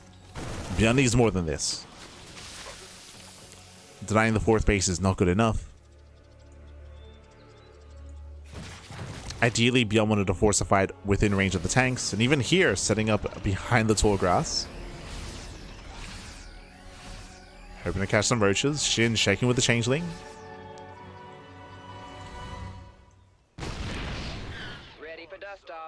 It does confirm with the changeling. Safe play here out of Shin. And again, the longer this game goes on, the worse it is for ByuN. That disparity is getting larger and larger. This is an example of where the soup is not lying. True. But the soup is not lying to you, Pappy. It's crazy. It's crazy. It's rare.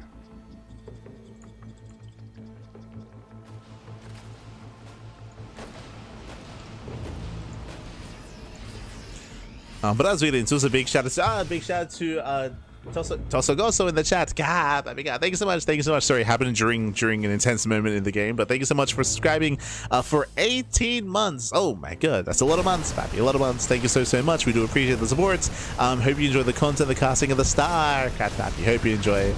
Thank you. Thank you so much for the support. We appreciate it. As Shin does backstab. Yeah, he does counterattack across the map. Boys are being pulled, tanks are exposed, and we have a series. It's not going to be a 3-0. Not like this, Pappy. Not like this.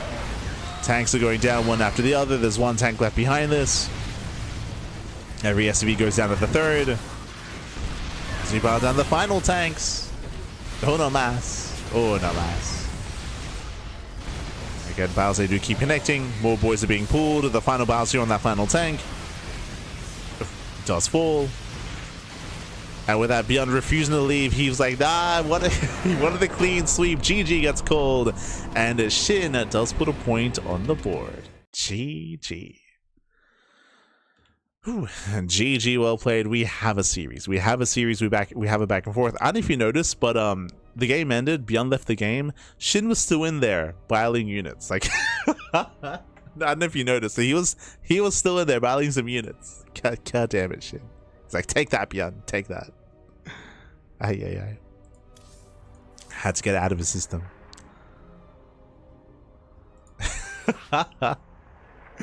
As we are going to be getting into our next game, going to be loading into Mothership. Dude. Here we go. Going to be loading into a 3-player small map. A 3-player small map. as we are jumping in. And again, is this the beginning of the comeback? As Shin, he has now started the ball rolling, and can we bring it all the way to Game 5 to the ace match? The pressure is still very much so on Shin, but let's go. Let's see if we can pull it off. Let us see.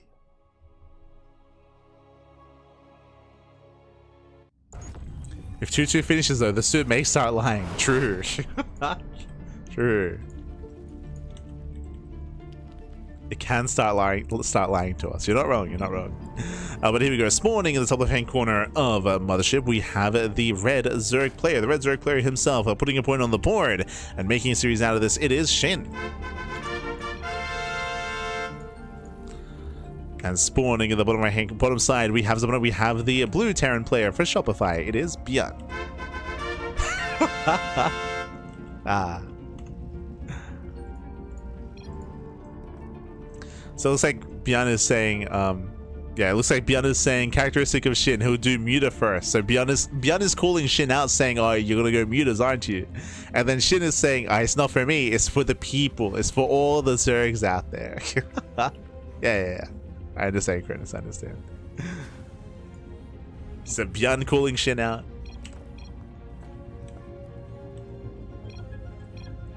Shin doing it for the people. Yeah. As again, we are going to be opening up.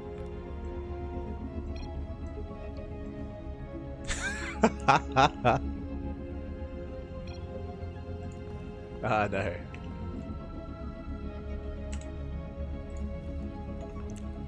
So Shin asking for what builds he's going to do. Yeah, no. Not telling you anything bad. True. We'll see. So far, CC first. Not the first time we saw this. ByuN did go for CC first on Titled Citadel, if you recall. So going CC first once again. Untitled did go CC first into a 1-1-1 follow-up into Hyper Aggression. If you remember, that was the game where Shin was trying to rush into Ultra Tech, if you recall. And ByuN did punish Shin for trying to get there, and he was not able to achieve that kind of like late game or that kind of end hive tier army. Talking about Mutaplay, I mean, there's a reason why ByuN brings it up. Mutaplay is very common on this map. It's a very large map, a lot of spaces to traverse, a lot of area to maneuver, so Mutaplay is definitely going to be in the back of all of our minds. For now though, so far standard openers, as Shin is looking for ByuN and won't find him yet. Remember, there is that RNG factor in terms of spawn location. Back at home, ByuN is going for a CC on his Rax on the high ground. Again, a later Rax and a later Scout as a result. Typically, when you go CC first, you Scout with your Hellion, as you will skip your Reaper. So Reaper is being skipped. Once again, shout to Kronos. She needs to win this one based on the bans alone. True. Ah, no. I mean, yeah, last game, it was the game where ByuN did call Shin out about losing in GSL and RSL. Yeah, ByuN, he was hitting home with some of that banter. Calm down, ByuN, calm down.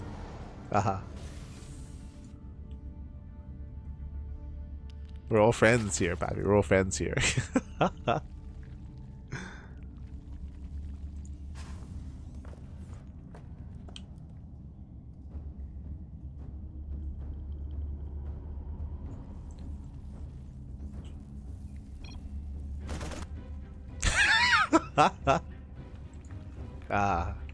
The tuna, baby, the tuna.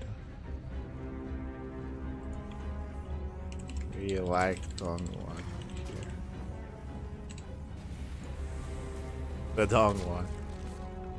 For now, though, it is going to be okay. So I was going to mention the, the gas link speed, stays in gas, going into the faster layer. This could very well be 2-base Muta, by the way. Now, last game we saw something similar, and this led into a Roach Warren into 2-base Roach push early on. So it could be Roaches. Otherwise, we'll keep an eye on the gases, and we'll see if it is going to be for the Spire. Meanwhile, CC first into 1-1-1. This is the same build we saw on Title Citadel, including the fact that we're going 1-1-1 into Medevac drop into Liberator follow-up, I would imagine. If you remember, last time it was Medevac into an early Marine drop into Liberator into Continued Aggression. No Banshees. So this build is looking very familiar. Meanwhile, GC, what I see, gases. 2 gases at the natural, extra gas in the main base. It looks like it is 2-base Mutalisk. So hey, ByuN called him out at the beginning, and Shin is he's doing it for the people. Is acquiescing. As ByuN will cash out the first Overlord. Oh, add-on swap. Okay, that was the add-on swap on the factory, by the way. So the factory swapped onto the ranks and the Starport swapped onto the factory. It is going to be the same opener that we saw last time on Taito, but this time it is going to be Cloak Banshee, not Liberator. So cheeky build here by ByuN, and there's a chance that we might not have detection in time. We'll see. Behind this is Aspire, so again, 2 base muta out of Shin. There is a safety spore being thrown down somewhere here at the natural location. So this spore positioning, by the way, is for a Liberator. So Shin, he's aware of the build of choice. He saw the medevac, he saw the Marines with his Overlord, so he's getting ready for a Liberator that is not coming. This means that the mineral line is exposed, as Shin is not ready for that. He's not expecting that. Likewise, no spore in the main either. Not yet. For now, ByuN applying pressure, Hellions towards the natural, Marines towards the third. And I do like the variation of build here from ByuN, as, I mean, the mind games are now impacting Shin. Dropping into the main, once again distracting Shin. First Banshee is out, we're waiting for the second Banshee. And again, there's still no spore in the main. Now, best case scenario for Shin is that these Banshees blindly head towards the natural and blindly run into the spore. Like that could happen. Now, with this drop by ByuN, he also just confirmed no spore at the third base. Like he was able to at least confirm that. Now going to be cleaned up. Mutas are confirmed. And the Banshees, they are making the way. Oh, they're pre-cloaking actually. Very early. Yeah, the early pre-cloak. So the only sport that we have here for Shin is in position. For the angle of these Banshees. Ay, ay, ay. Yeah, Banshees, that's a lot of hull damage already. The first Banshee goes down. Oh my god, massive pickoff. One Banshee falls already without doing any damage. We get 1 drone so far. 2 drone kills. And this has not been worth it. This has not been worth it. Not yet. Getting a third, getting a 4th drone. 5 drones. 5 drones to 2 Banshees. I will still say that's a better trade for Shin, considering that was 2 Banshees and Cloak as well. That was a big investment here by ByuN. And with that, Shin, he will gain map control. Now, it could have been worse. It could have been 0 drone kills, or at least 3 drone kills. So it could have been worse there, but the pressure right now is on Shin. Sorry, on ByuN to minimize losses. Pressure's on ByuN. Mutas, they do trade well. Losing 1 muta so far. Rotating over. Turrets are ready. Oh, gotta be careful. Losing a second muta though. Oh, 3 mutas going down. Some heavy losses here for Shin. Bit of miscontrol, getting a little bit too aggressive. Those are expensive losses. Are expensive.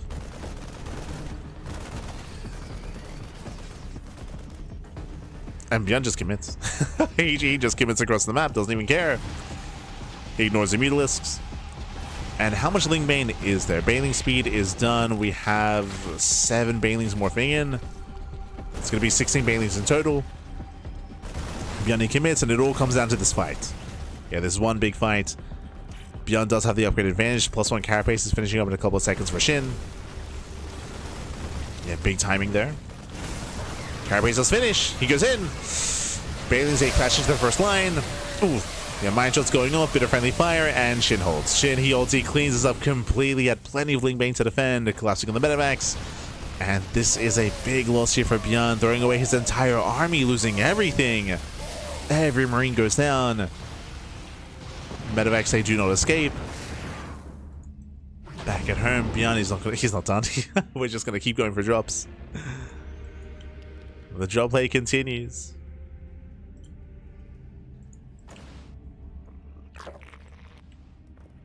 Does unload.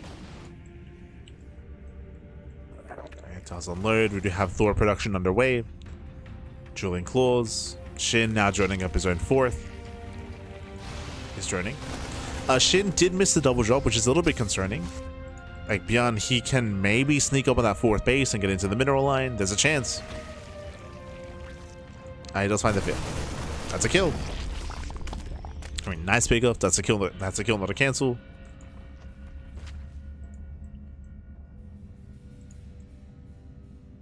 ByuN does pull away. Shin, he knows that there's a drop somewhere in this area. Shin is hunting. And as he hunts for the drop, ByuN moves out. Shin does spot the main push. And he's still looking for the medevac. ByuN, he gets away, which means he can go back in. He can get another kill, by the way. He can get another kill. As the drop is still out there. Very tense. Shin expecting that drop to hit. And looks like he will find it. Oh, just barely. It does find the drop. ByuN pulls away. Main army moves in. Banelings are ready. There's a lot of Banelings. Shin collapsing on the drop. ByuN, he does trade well. Does focus on what, three mutas? Oh my god. The target firing. Yeah, but ByuN is cleaned up, and ByuN will pull away with the main army. He spotted all the Banelings. He wants none of it. He wants none of it. Does turn around. Trying to catch out the mutas, and he will get a shot off. Oh no! Oh my god! 3! Yeah, 3 more mutas go down, and how many mutas have fallen so far? 16. 16 mutas have gone down. We have 10 mutas left. Heavy losses there for Shin.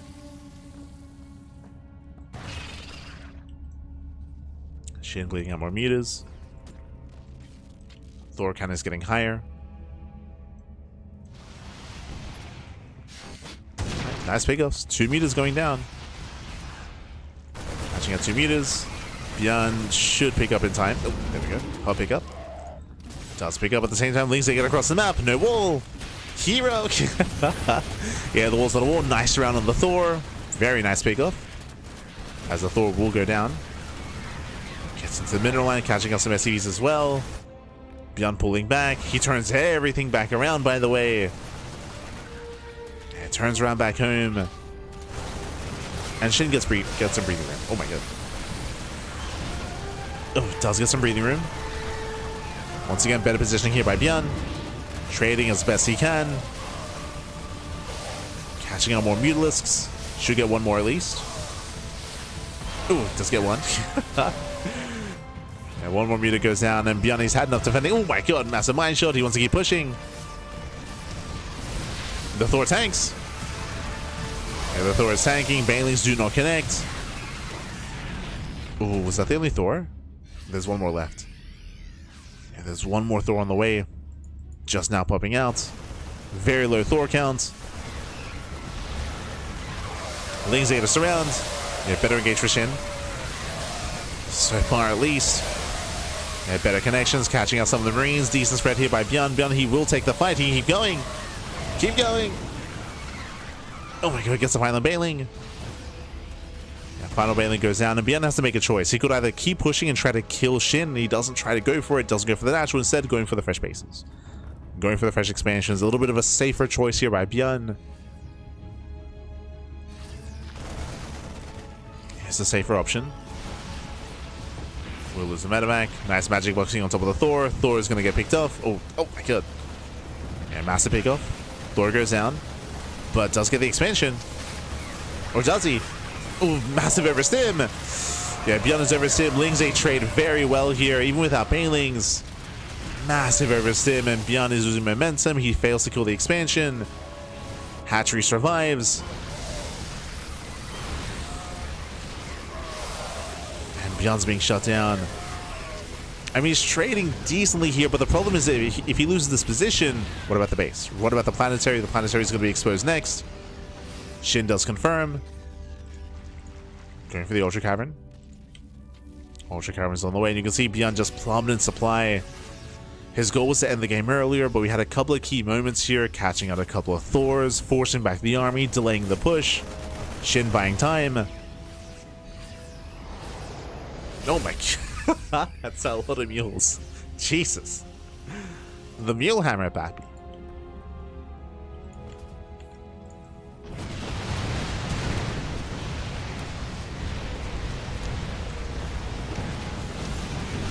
ByuN does mule up. Nice defense here. Air defense is third. Lings, they catch out some of the ByuN. Oh my god, the cracklings, they cracked. They're not even, they're just +2. Oof. Likewise gets into the mineral line. Catching out a couple of mules. Slowing down ByuN. Keeping him busy. We have 3-3-3 on the way for Shin. That's a big power spike. Getting to all of his high-tech upgrades. Shin is almost there. Now, there is going to be a small window in time where ByuN can try to hit pre-upgrade. But once again, the Ling Runways, they just continue. ByuN isn't too distracted. There are no Banelings ready, by the way. Uh-oh. Where are the Banelings? There's only 3. You have 8 Banelings morphing in. Shin getting caught with his pants down. Oh, trying to force friendly fire, baiting out the mine shots. Banelings, they crash into Marauders of all things. And Thors, they hold their own. Expansion goes down. A very good trade here by ByuN. He outtrades Shin. Again, Shin, he was not ready with his Banelings. He was not ready for the army. And ByuN gets 1 base, he'll get another as well. Yeah, 2 hatcheries going down. Massive losses here for Shin. Shin does fight the army a portion at a time, so better engage here by Shin. It does catch half the army. The other half is left. Collapsing of reinforcements. Again, Shin trading as best he can. But he's running out of steam. Shin, he's running out of steam. He's running out of army. Bases are going down left and right. Shin, he has 1 base left. He doesn't really have much of an economy remaining. He's got, what, 1.5 bases. Shin is broke. Oh my god. He's running out of steam. Bappy 24 drone kills, and ByuN has too much momentum. He just commits. He commits across the map. Nice stutter stepping, avoids us around. We got 1 ultra remaining, but it's alone. It's exposed, and the ultra is going to fall. GG gets called. ByuN snowballs out of control, and ByuN will claim the series 3-1, becoming this week's Sparkling Tuna Cup champion. GG. Whew. GG, well played. ByuN, he will claim the series. He will advance on. Again, Shin, he was holding, he was surviving. He was at times even gaining map control as well. There was that moment where Shin was able to collapse on the Thors, clean up the army, and then counterattack. We saw that ByuN was struggling to even keep up in that moment, but we also saw him overwhelmed. Like, the upgrades, of course, were in his favor, but he was able to push out across the map, engage with Shin.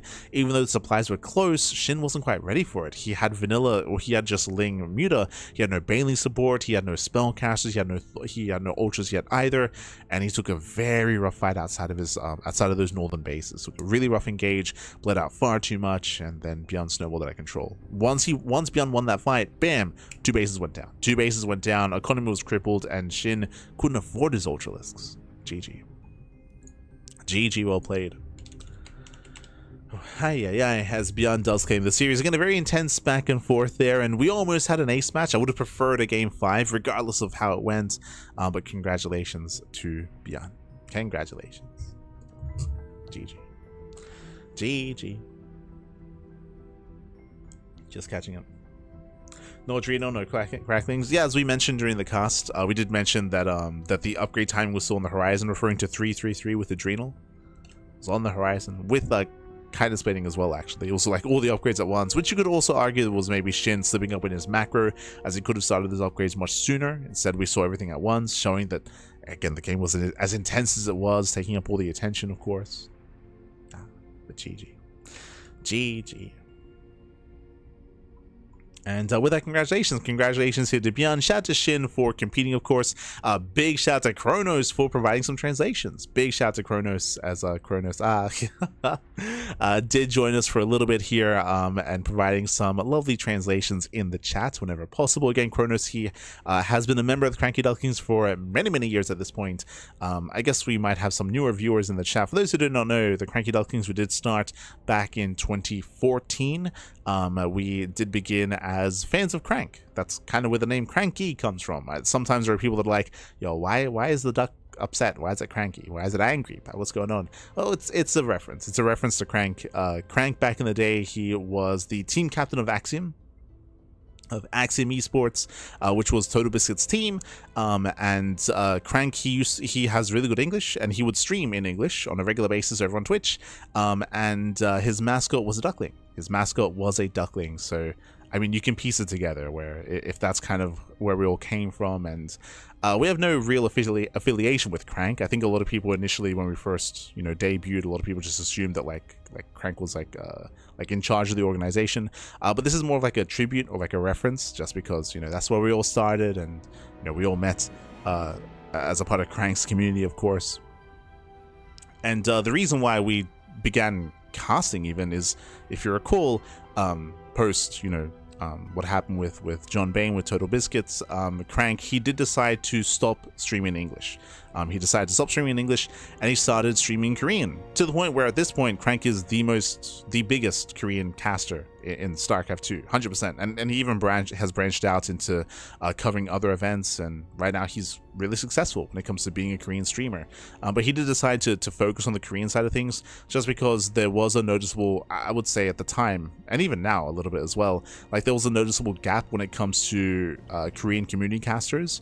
At the time, a lot of the casting was done by like the Spot TV or GSL, like officially, but there was like no real like equivalent of like a Wardy or like a Base Trade TV back then, or say like a Steadfast or a Crank, or what we are now, right?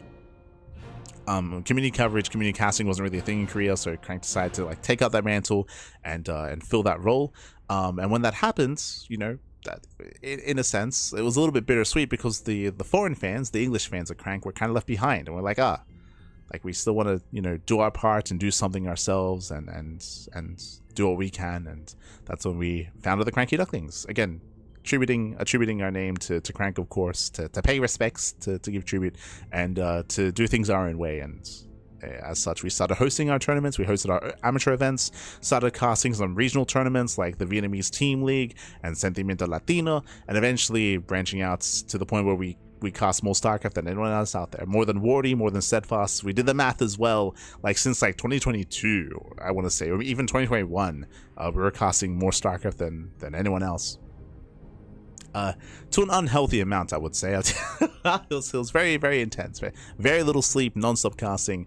Nowadays, this year specifically, 2026, we have toned it down intentionally. Like we actively turned down to cast tournaments just because we would like to rest and, you know, look after ourselves a little bit more than just purely casting StarCraft non-stop. So we've taken a little bit of a step back, but for a long time, we were the English streamers out there that casted the most StarCraft. But GG, well played. With that, thanks for watching. Thanks for watching, of course. Again, big shout to Kronos for jumping on and for helping to translate. And congratulations to ByuN. And congratulations to shout to Shin for coming in second place, and Aunt Tutty for winning the random raffle as well. GG. Miss Total Biscuit, for sure. Did a lot of good for not just StarCraft, but, you know, for many things. But with that, thanks for watching. We're going to be heading off here for the time being. We did see MW allude to it earlier, but in a couple of hours time, we're going to be, I mean, we're not going to be live, but the Euthermal Team League is going to be running. For those who are unaware, we do not cast the Euthermal Team League, but we do run the events. Myself and Kuro, we do admin the tournaments, and we're going to be running it in a couple of hours time. That is going to be in around 2 hours. Oh boy. So I got a little bit of time to rest up here, but we got 2 hours before the event begins. So do check that out over on Euthermal's stream. I believe Steadfast and Rotterdam also cast the event in English, also covered by Naruto in German, of course, over on Take TV, and also Indie covering it in Polish and some other language caches as well. So do check it out. When it comes to our coverage here on the CranKy Ducklings, bam, you can see we have one cast a day, and this is an example of a lean week of StarCraft. For personal reasons, like there's other stuff going on, and we might go into that a little bit later after the fact. But usually we cast twice a day every day. As you can see here, one cast a day. With lean week, Bappy. So tomorrow we're going to be live with Kung Fu Cup tomorrow evening. Meanwhile, Tuesday morning we're going to be live with the OSC mid-season playoffs. Wednesday, morning, we do have a Tuna Cup, followed by the podcast on Thursday, Masters 1 Open on Friday. We have GSL CK. That's going to be the first GSL CK since GSL proper did conclude. That's going to be over the weekend. We're going to be the official English casters over on Soup. That's going to be on Saturday and Sunday. And I believe we also have another event that needs to be added to this schedule graphic, actually. There is one day that we have 2 events on, and that is going to be on Friday. Friday is going to be OSC Elite Rising Star into Masters 1 Open. So there's going to be one day with 2 casts, but just the Friday. Every other day, just 1 cast a day, more or less. You can see the Sunday has 2 GSL streams. That morning GSL stream is a rebroadcast on Twitch and YouTube. Remember, the live cast of GSL CK is on Soup, and then we have the rebroadcast on other platforms. That'll be after the fact. But otherwise, thanks for watching. You can see the command in the chat. But otherwise, thanks for watching. Thanks so much for the support. We do appreciate it. Again, do check it out. Do support Uthermal a little bit later on tonight in 2 hours' time with his 2v2 circuit. Otherwise, we'll see you guys tomorrow for some Kung Fu Cup or throughout the week with MSO, Podcast, GSL CK, OSC, Tuna Cup. Plenty of content. Oh, the star cards. Otherwise, we'll see you guys next time. Until then, thanks for watching. Ciao, bye, ciao. If you want to support us, you can do so by following us. You can follow us on all the socials, of course, socials in the chat. You can follow us on Twitter, Facebook, Instagram, Discord, Blue Sky, Mastodon, YouTube, whatever is your preferred platform. We typically just post when we go live. We post other things as well. Likewise, if you can't watch something live, and if you want to watch the VOD, if you want to be like, yo, I want to watch GSL CK, or I want to watch, Tuna Cup, or the Podcast, or OSC, or Kung Fu Cup, YouTube. YouTube is the place to be, ! YouTube in the chat. Our YouTube channel is uploaded we do upload on a daily basis. There's a lot of content on YouTube, thousands of hours, if not more than tens of thousands at this point. So a lot of content on YouTube. Do check it out. Otherwise, thank you. We'll see you guys next time. Till then, ciao. See you next time.